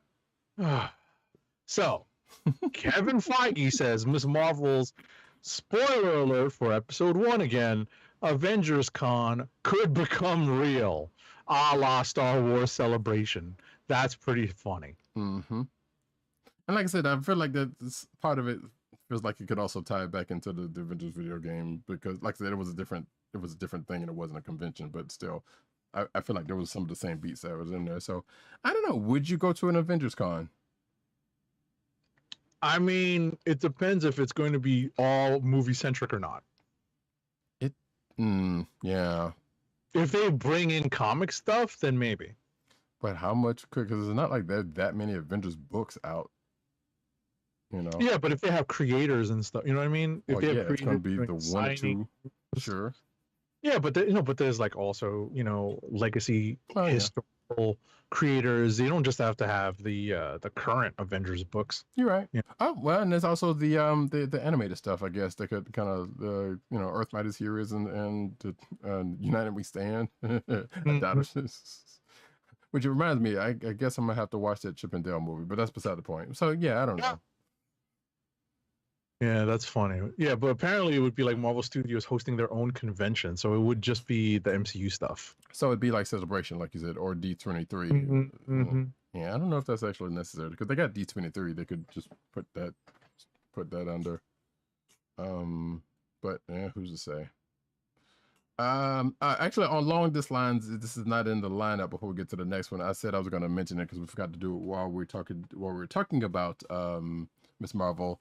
Iman Vellani, as we've come to find out, is a big Marvel fan, and it seems that, well, according to this article, I don't know how there might be a little,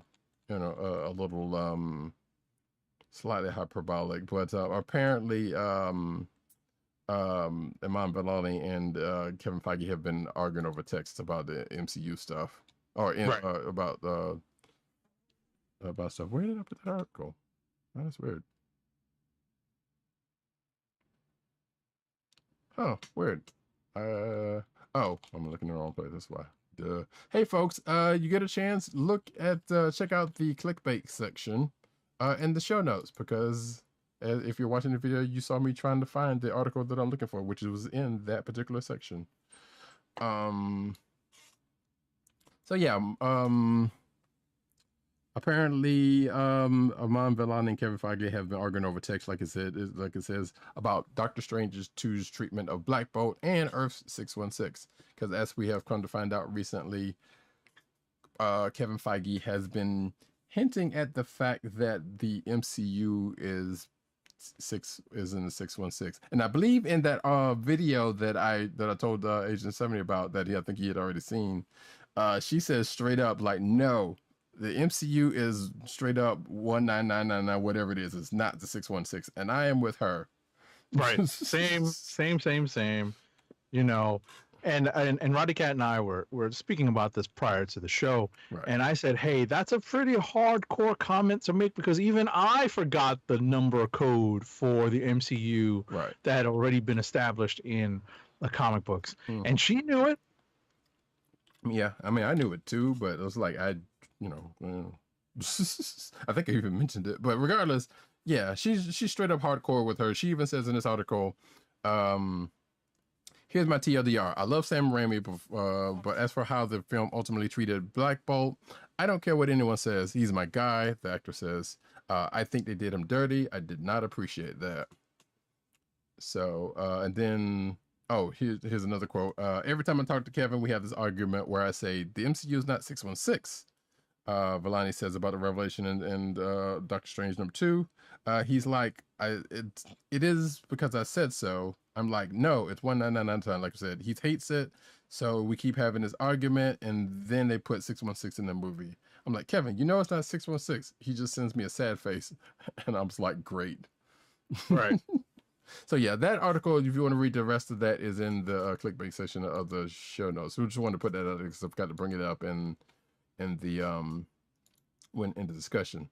But still on to some related news. Miss Marvel's MCU powers were not affected by Mr. Fantastic's arrival, as per rumored, postulated, whatever the case may be, apparently. So Miss Marvel's co-creator and executive producer Sana Amanat explains that Doctor Strange in the Multiverse of Madness's major cameo didn't cause Kamala Khan's new cosmic powers, which I wouldn't think it would. Speaking to the direct, Amanat discussed whether Mr. Fantastic's long-awaited Marvel Cinematic MCU MCU prompted the show's creative team to give Kamala powers that didn't involve stretching her body.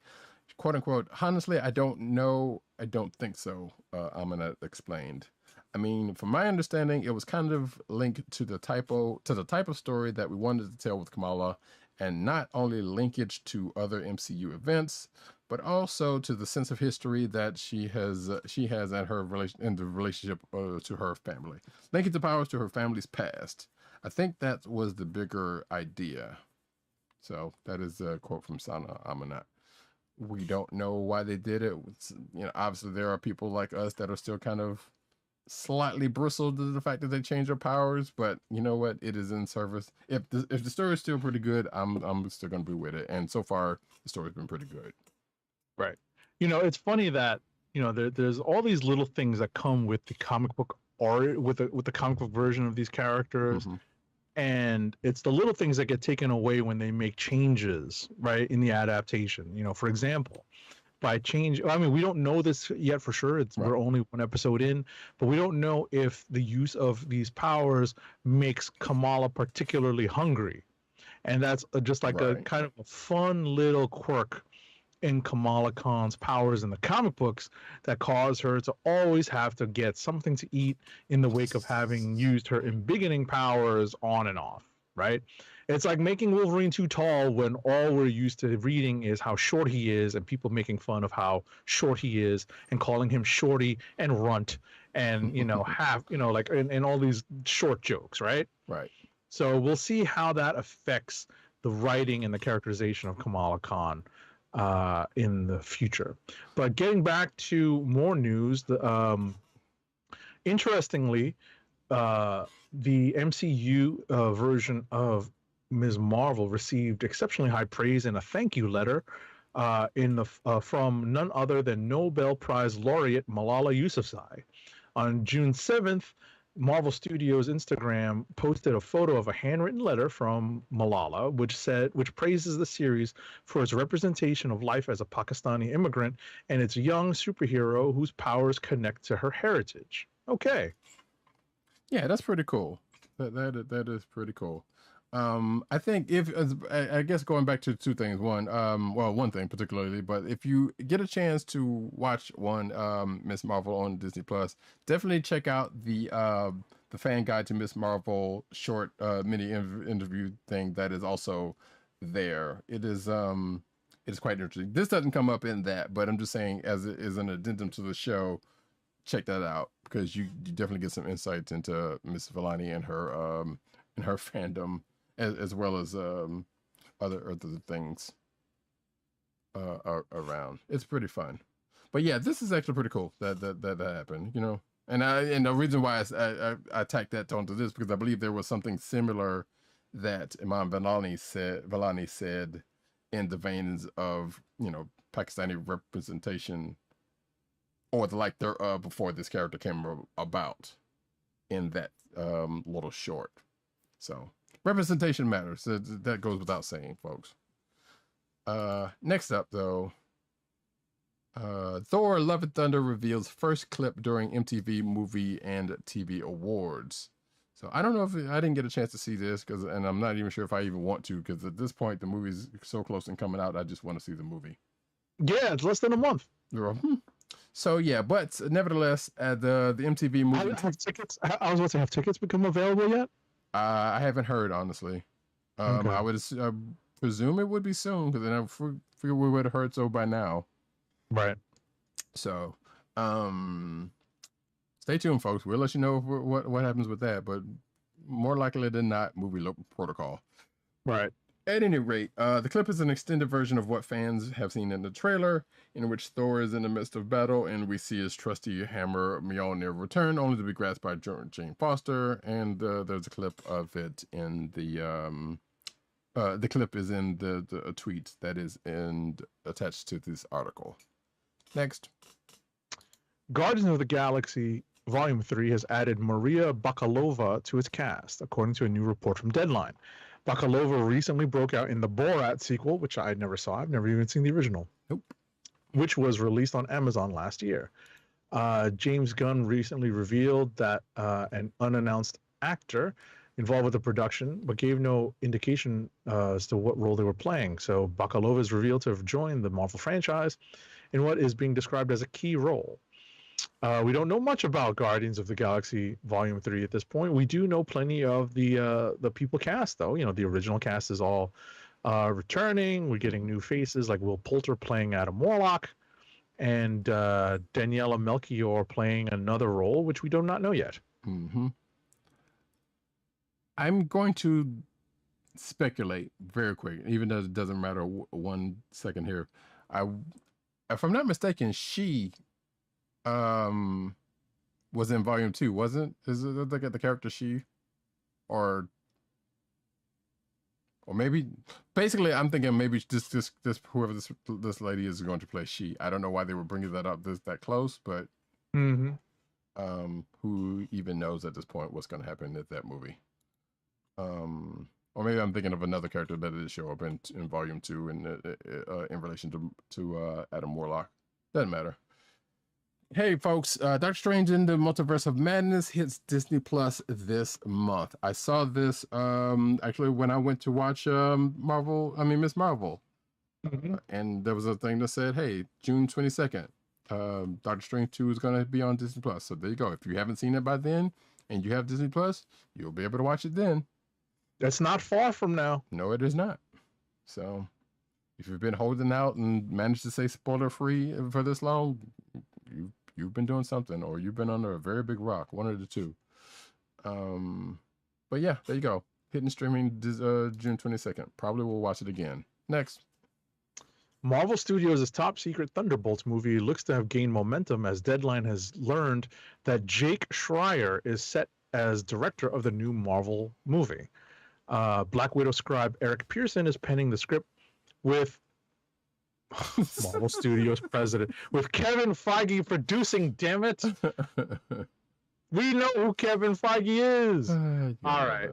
Yeah, so not much is known about the plot of the film other than it revolves around a group of supervillains, or at least characters who have played bad guys at one point in the MCU, who go on missions for the government. So we don't know if they're going right into a Suicide Squad type story, or if they're ever going to do the original Thunderbolts treatment, which was fake superheroes.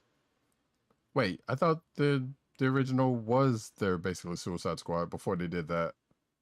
Because wasn't that the so wait, so that means that Thunderbolts came out in Secret You don't remember? No, you don't remember the original Thunderbolts concept was Justice Like Lightning?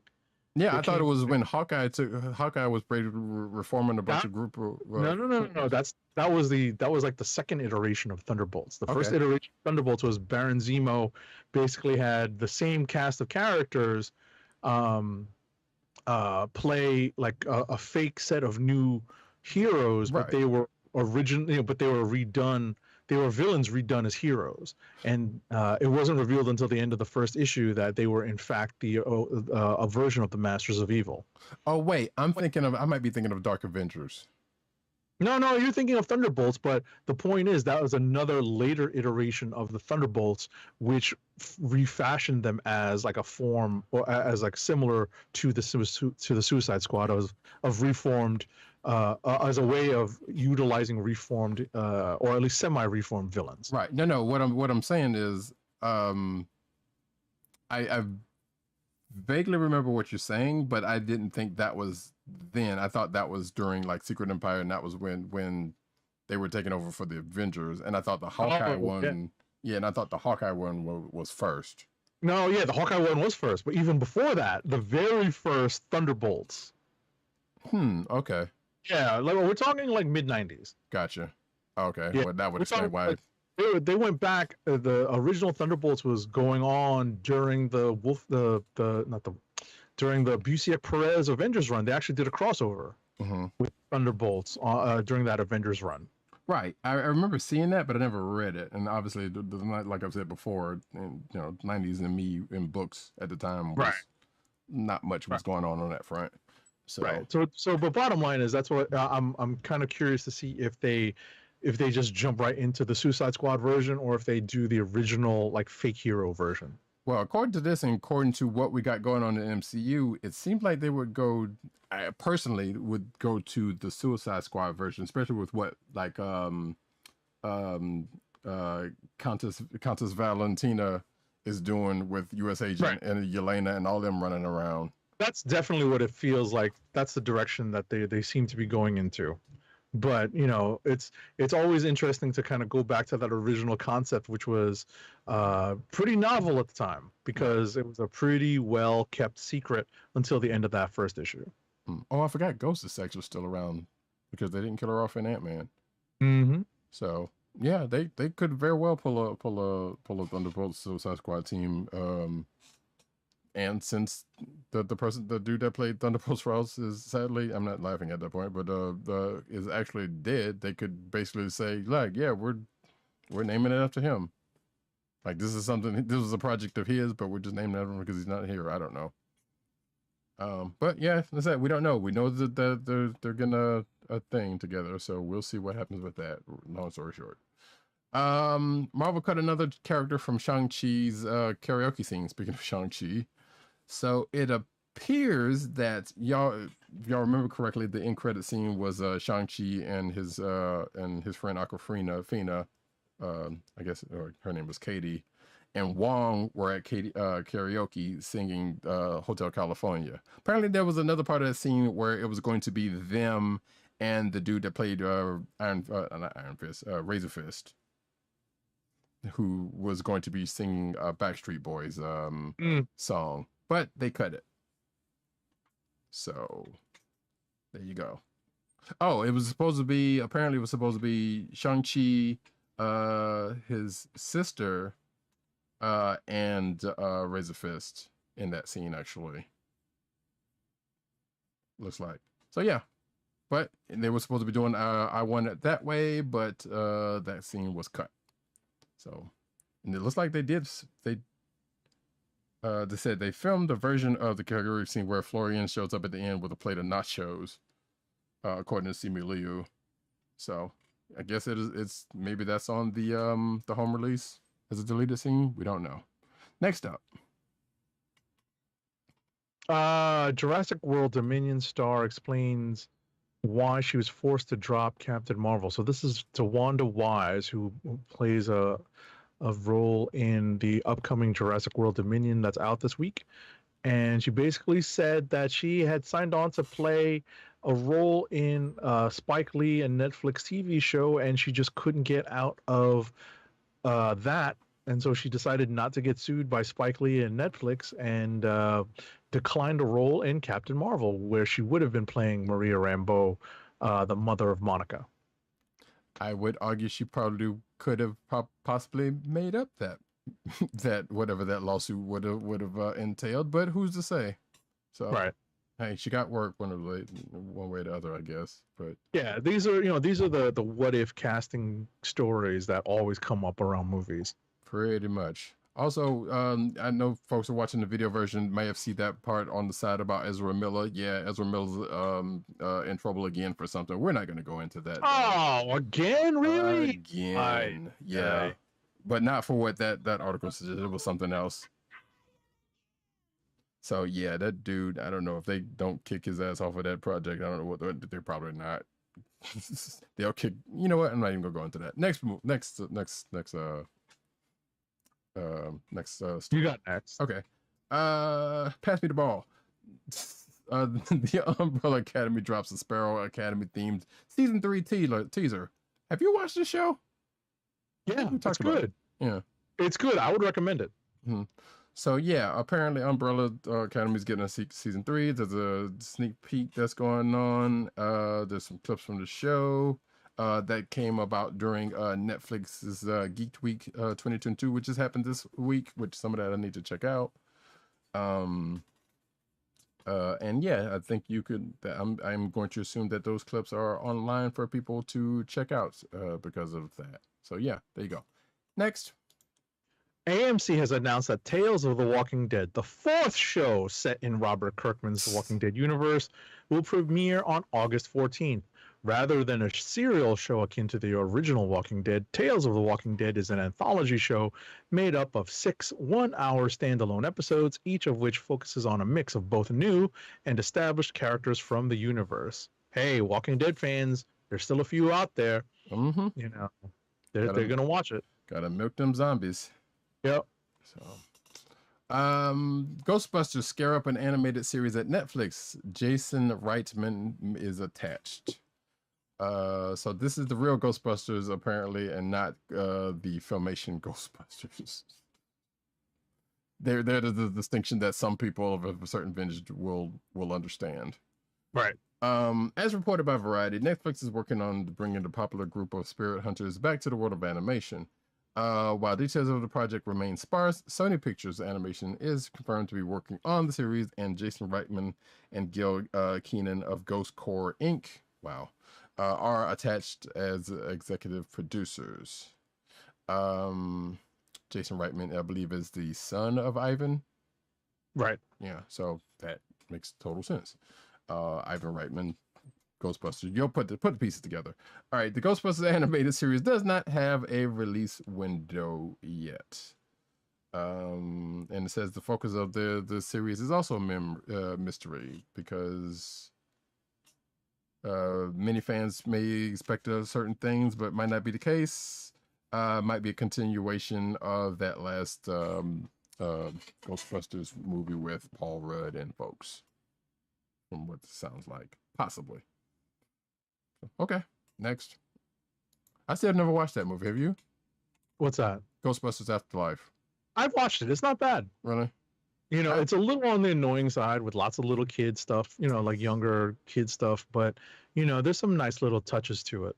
Come to think of it, I didn't see the other one either with Melissa McCarthy either. So I'd never watched that all the way through. I did get a free copy of it when I signed up for Movies Anywhere. Right. Oh yeah, I feel like we talked about that at one point. Like if you signed up for Movies Anywhere, you know, and so that you can move your digital movie collection anywhere, like to Yeah. different services. You got like the Fifth Born movie, Ice Yeah. Age. We had this and conversation, and I think I ended up getting a different movie than you did. got it. Anyway, next up. Not a sponsorship, just saying, folks. It's a thing that's out there. We're moving over into the anime section. Oh, we are. Are we? All right. I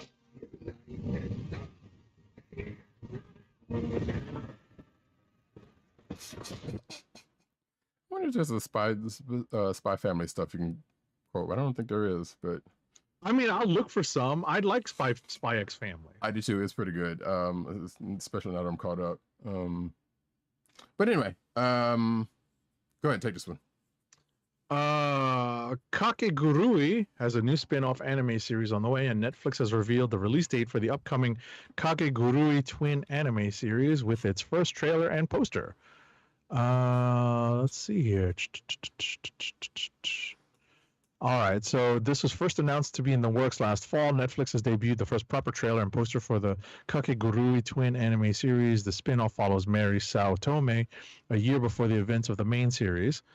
Okay. All right, that's cool. Yeah, I've never watched this, so I'm trying to remember. I know some people that like this, and I think it was a school where gambling is a big thing. So I think Hogwarts, but for gambling or something like that. I'm not sure. I might be slightly off on that. And I know I've heard, like I said, I know some people that liked it, and I know some people were like, it's something. So yeah, but it's, I guess, enough to get a spinoff. It's done something. I had to check it out one time.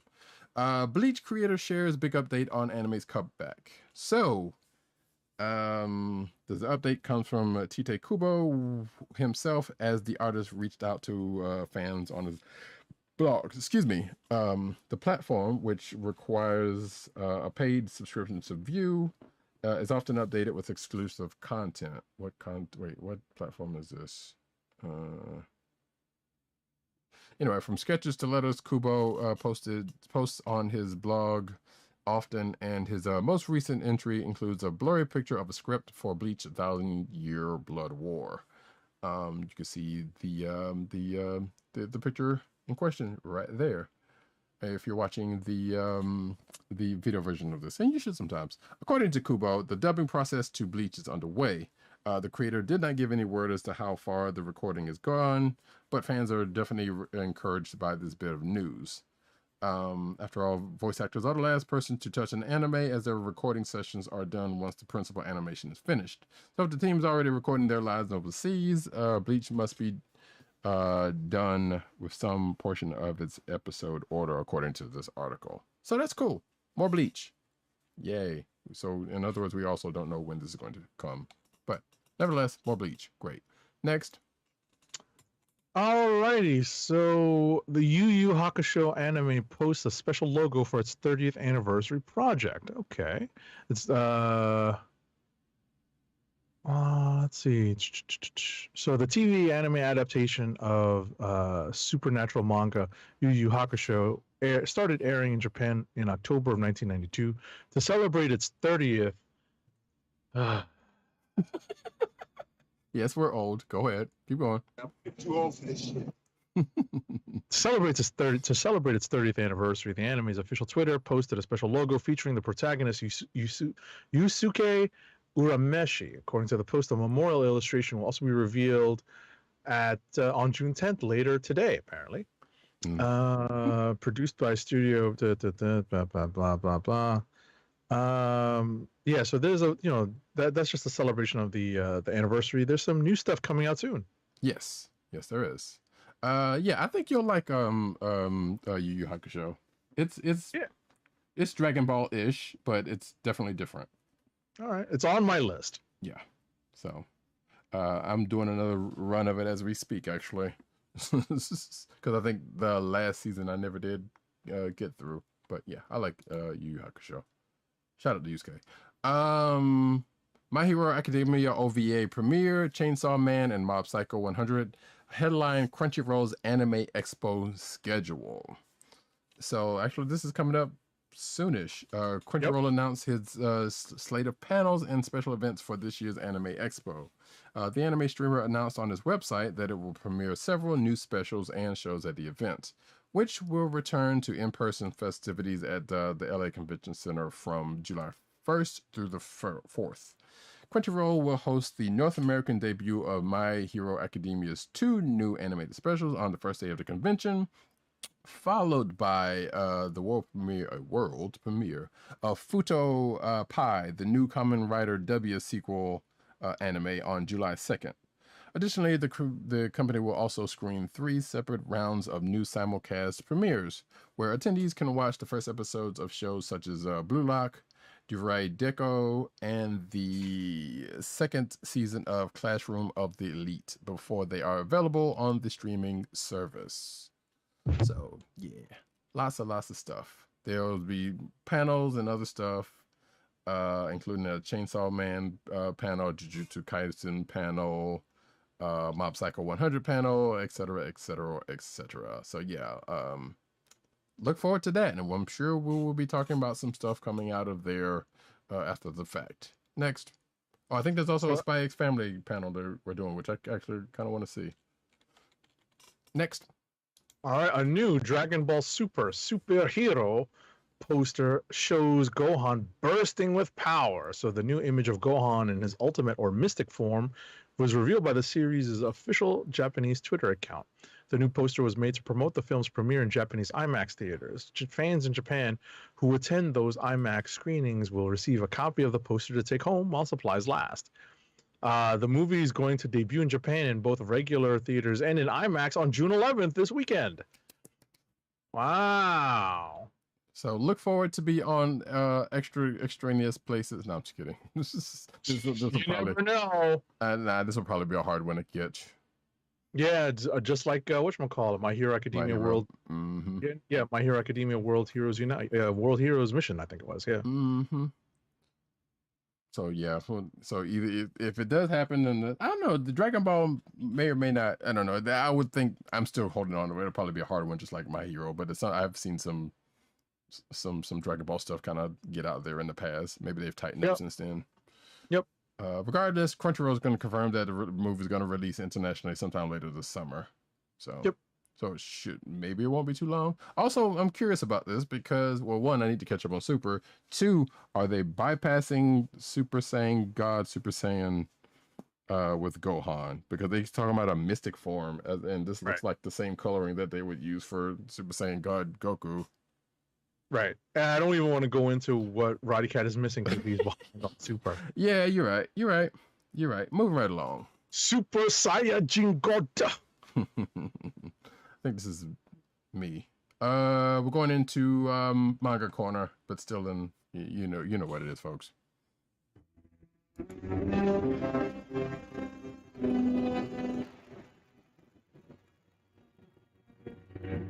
Oh, you know what this reminds me of? I didn't even realize this reminded me of. So the DC Pride book came out this week. Yes, it did.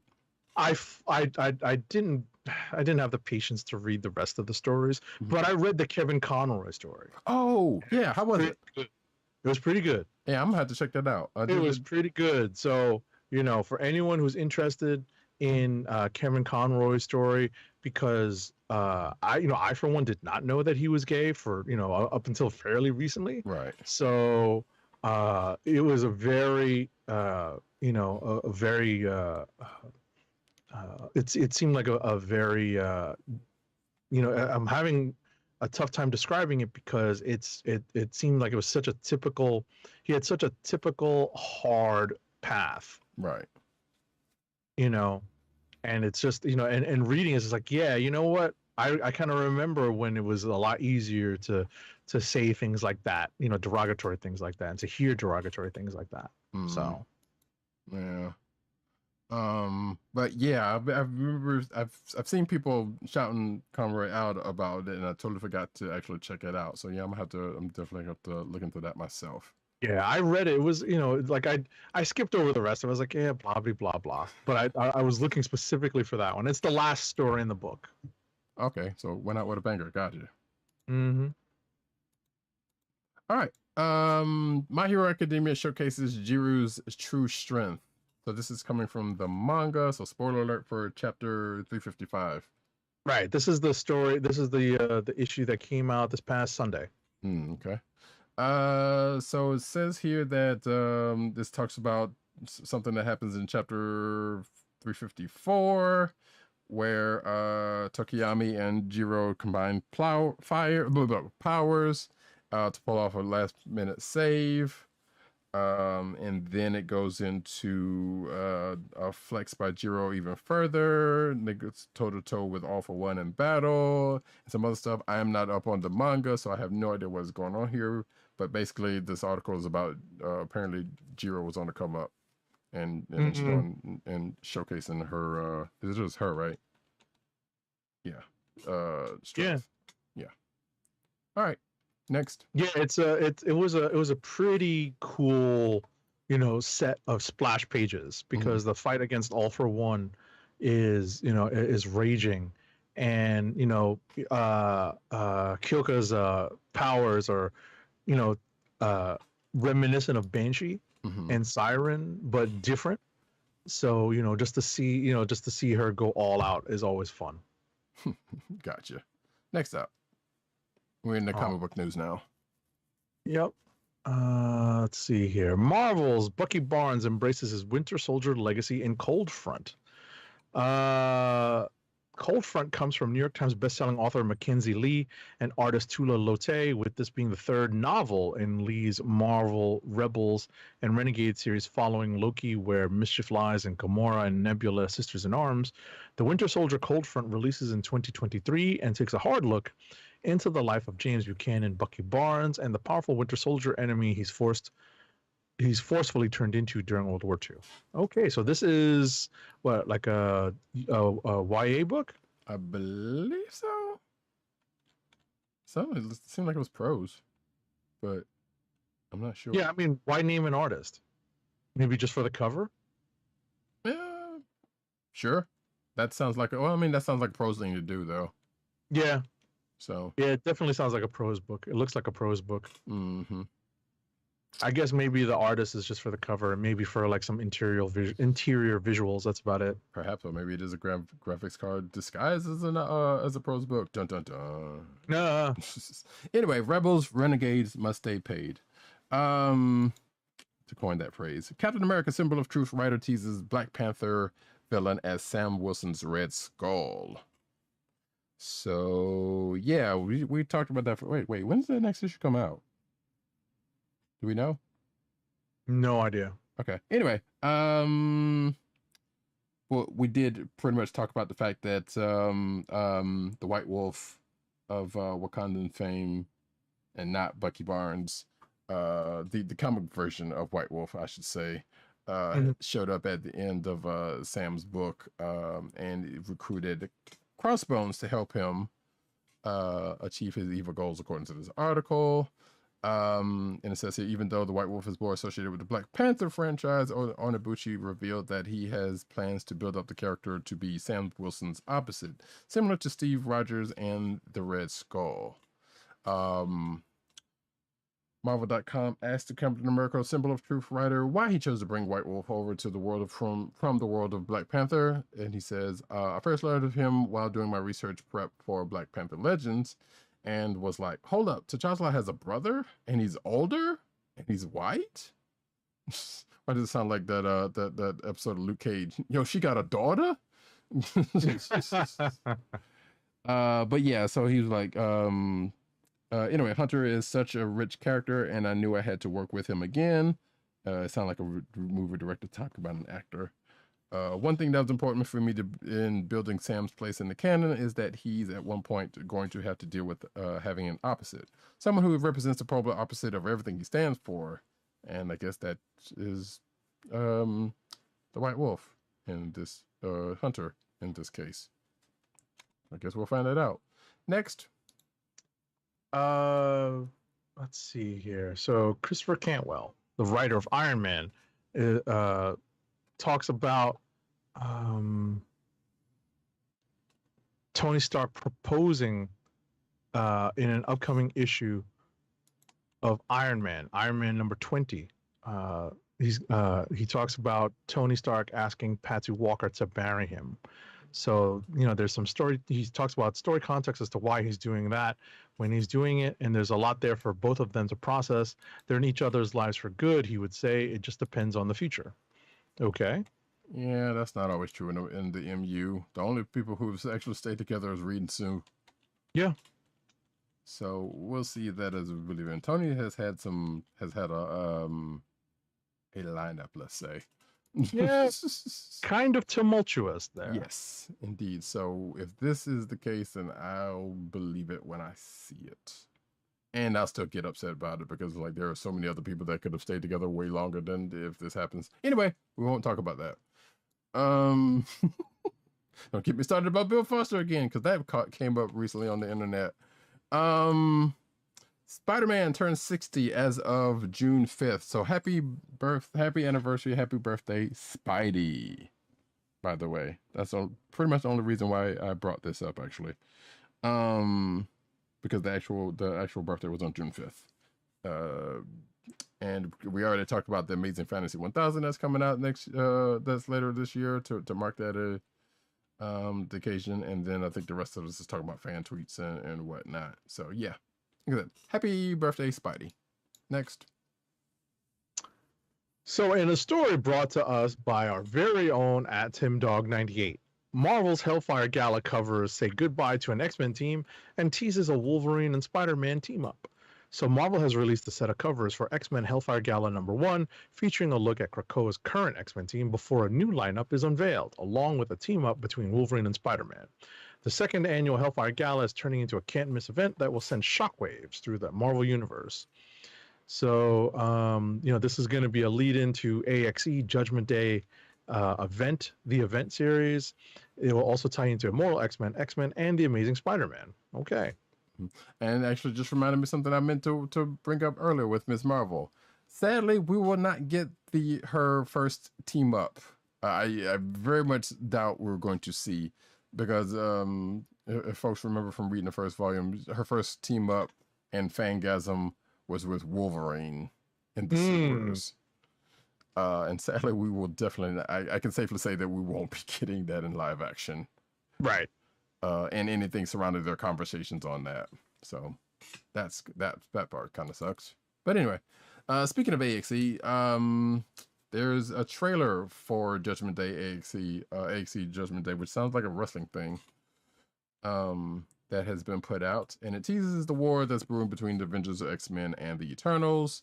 As folks know, it's a 6-issue series that'll spin out of multiple limited series, multiple one-shots and tie-ins, so buckle up for that again. I would say it's been a minute since we've had one of those, but it really has not been that long. Marvel's newest trailer shows the first artwork from the debut issue also. So yeah, and then the article goes on with a soundbite with a quote from Kieran Gillian and such. But you can check out the trailer and the article in the show notes. Next. I'm sorry, I'm just flipping through this preview art of the Hellfire Gala. Mm-hmm. It's good stuff, isn't it? The first looks? Yeah. Yeah. Interesting. Mm-hmm. Feels like it was just yesterday that the first Hellfire Gala was going on, right? I know, right? It does kind of, even though it's been a year, almost to the date. Mm-hmm. So, as we discussed earlier in our quickie talk on Dark Crisis #1, Deathstroke just killed a major DC hero. It's not major. Well, it's major for some people. Please. He's not even major for the Titans. Let me stop. That's cruel. That's not nice. That's not nice. I know. Fan of the Titans. I know. No, I'm a fan of the Titans too, and I like that character also. But I felt like this article was a little bit hyper. Like, major DC hero? Come on, calm down. Right. But yeah, as we talked about earlier, Deathstroke, quote unquote, accidentally killed a DC hero. If it was a major, it's definitely not one of the Trinity, so it's not major. So so ultimately, the death of this character was teased by Joshua Williamson, and he says that it's important to the whole story and it's not a throwaway thing. Okay. Sure. How many times have they said that in the past? Mm-hmm. But speaking on that front, we also know that which we already knew, the Justice League is not dead. According to this next article, so DC reveals the shocking truth behind the murdered "quote unquote" Justice League. So yeah, it says here the Justice League may not have been murdered by Pariah and the Dark Army, as revealed in Justice League 75, coming into Dark Crisis. Apparently they were kidnapped to an entirely different reality. Spoiler alert. Which again doesn't feel like the first time that's happened. Because I feel like when they died that other time, went they in another reality or something, or got shunted somewhere else, or whatever the case may be. Regardless, Tini Howard, the writer of Worlds Without a Justice League Wonder Woman, posted a cover reveal of the upcoming one shot up to her Substack, which is a thing now. Along with showing the new look for the titular superhero and a cover created by Leila Del Duca, excuse me. Howard also dropped some synopsis information revealing that the Justice League is, at least to some degree, still alive.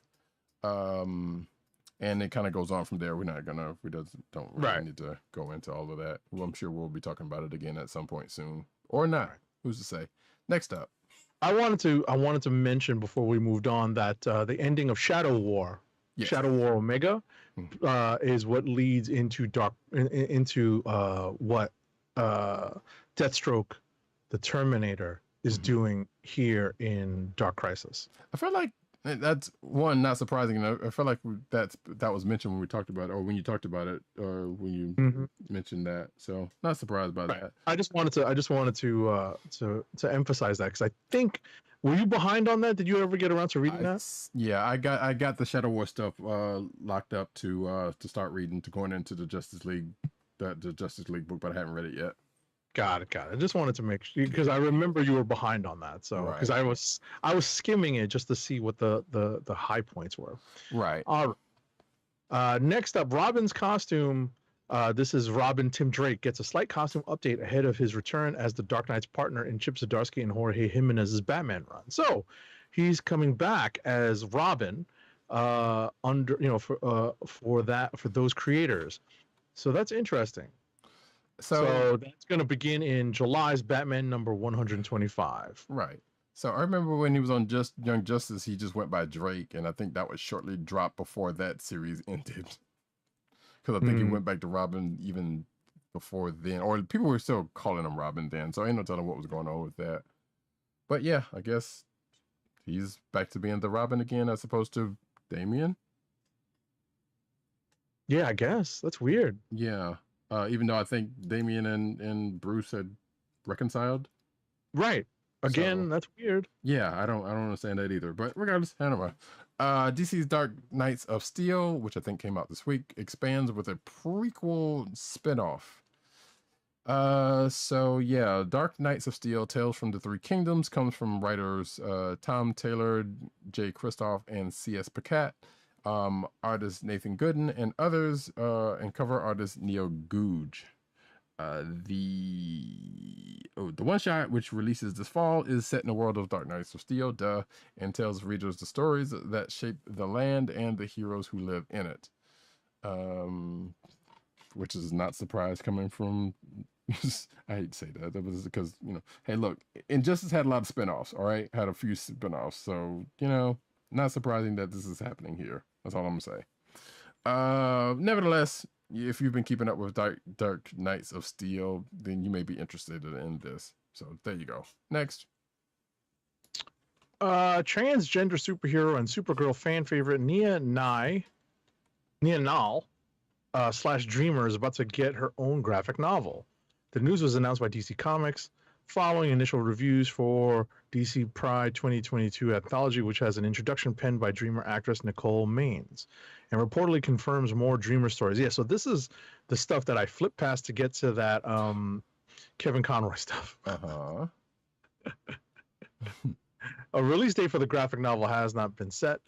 The news was announced alongside a piece of promo art from Hickman and Jess Taylor, uniting Dreamer with the characters from the recent DC YA graphic novel Galaxy: The Prettiest Star. Okay. Wait, Jonathan Hickman? No. Oh. Okay. Rye Hickman. That's the artist. Oh, okay. Like rye bread. Gotcha. Like literally like rye bread, right? No, yeah, I'm seeing this in the tweet. I got you. That's on the story. All right, cool. Last but not least, Amazon's Comixology removes in-app purchases for Android users, and apparently, according to this article, angering readers yet again.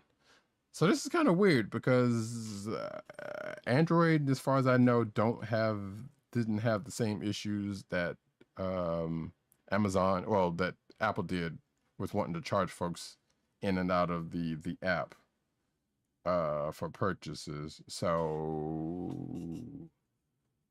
I'm not sure, but according to this article, it says here that Comixology announced that Android users will no longer be able to buy comics, graphic novels, manga, or subscribe to Comixology Unlimited as of May 31st, which is past now, when they use the Comixology app in Android, specifically in the app version 4.01. So I guess if you don't upgrade, if you don't update the app, I guess you could. I don't know. Android users can still read the books that are in their libraries, browse, and preview samples within the app. Quote unquote, to remain in compliance with Google's updated Play Store policies, purchasing is no longer supported in the Comixology app for Android, according to a statement on the site. Comixology readers can still do the stuff said, and you could do your purchases on the Amazon site, which I'm pretty certain folks did not want to do because the site's not great. Like after they changed the site to be Amazon, it's kind of less usable than what it used to be. So now they're just basically pushing people to go straight to the site they didn't want to go to in the first place, and that's kind of sucky. So I can understand why people are upset. But hey, it says here that they've been making updates since the launch. And they've listened to the feedback and will continue to share updates, but probably still won't do anything about it.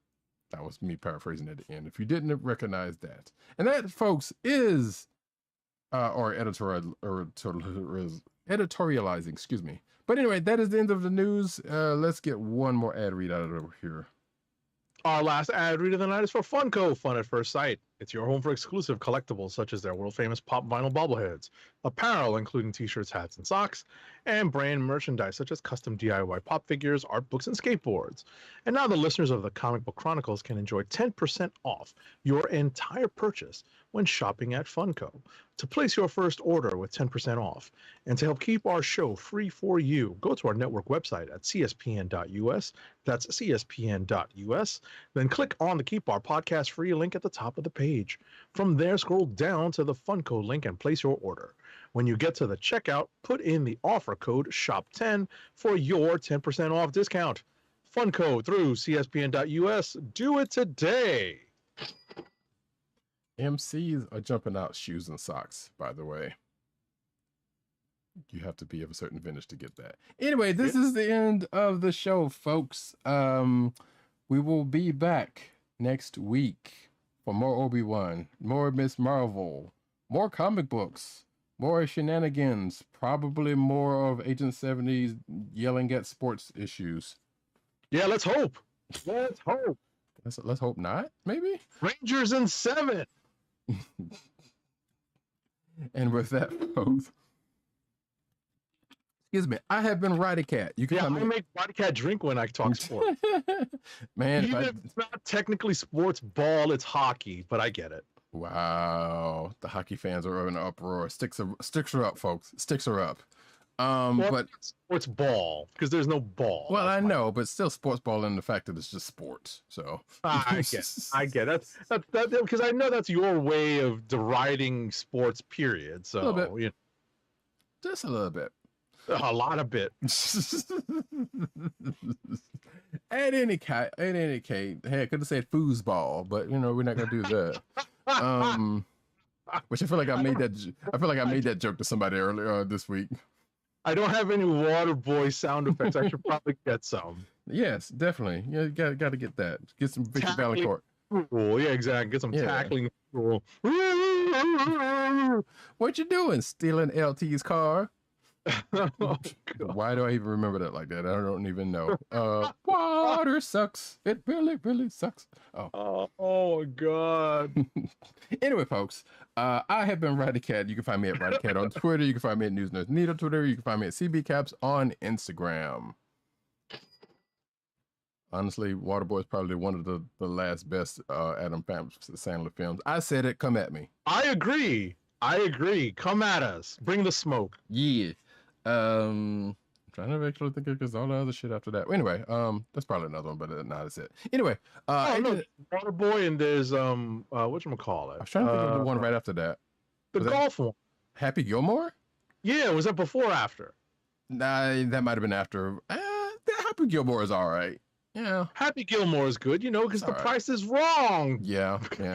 I don't know. Yeah. Like I said, sure, it was all right. Yeah, but Waterboy is probably better. I'm trying to think of the stuff that came after that outside of his run of Netflix. Yeah, that stuff. And anyway, agent_70 on Twitter and Instagram. PC_dirt on Twitter, popculturenet on Twitter, popculturenetwork.com, and all those umbrella sites therein.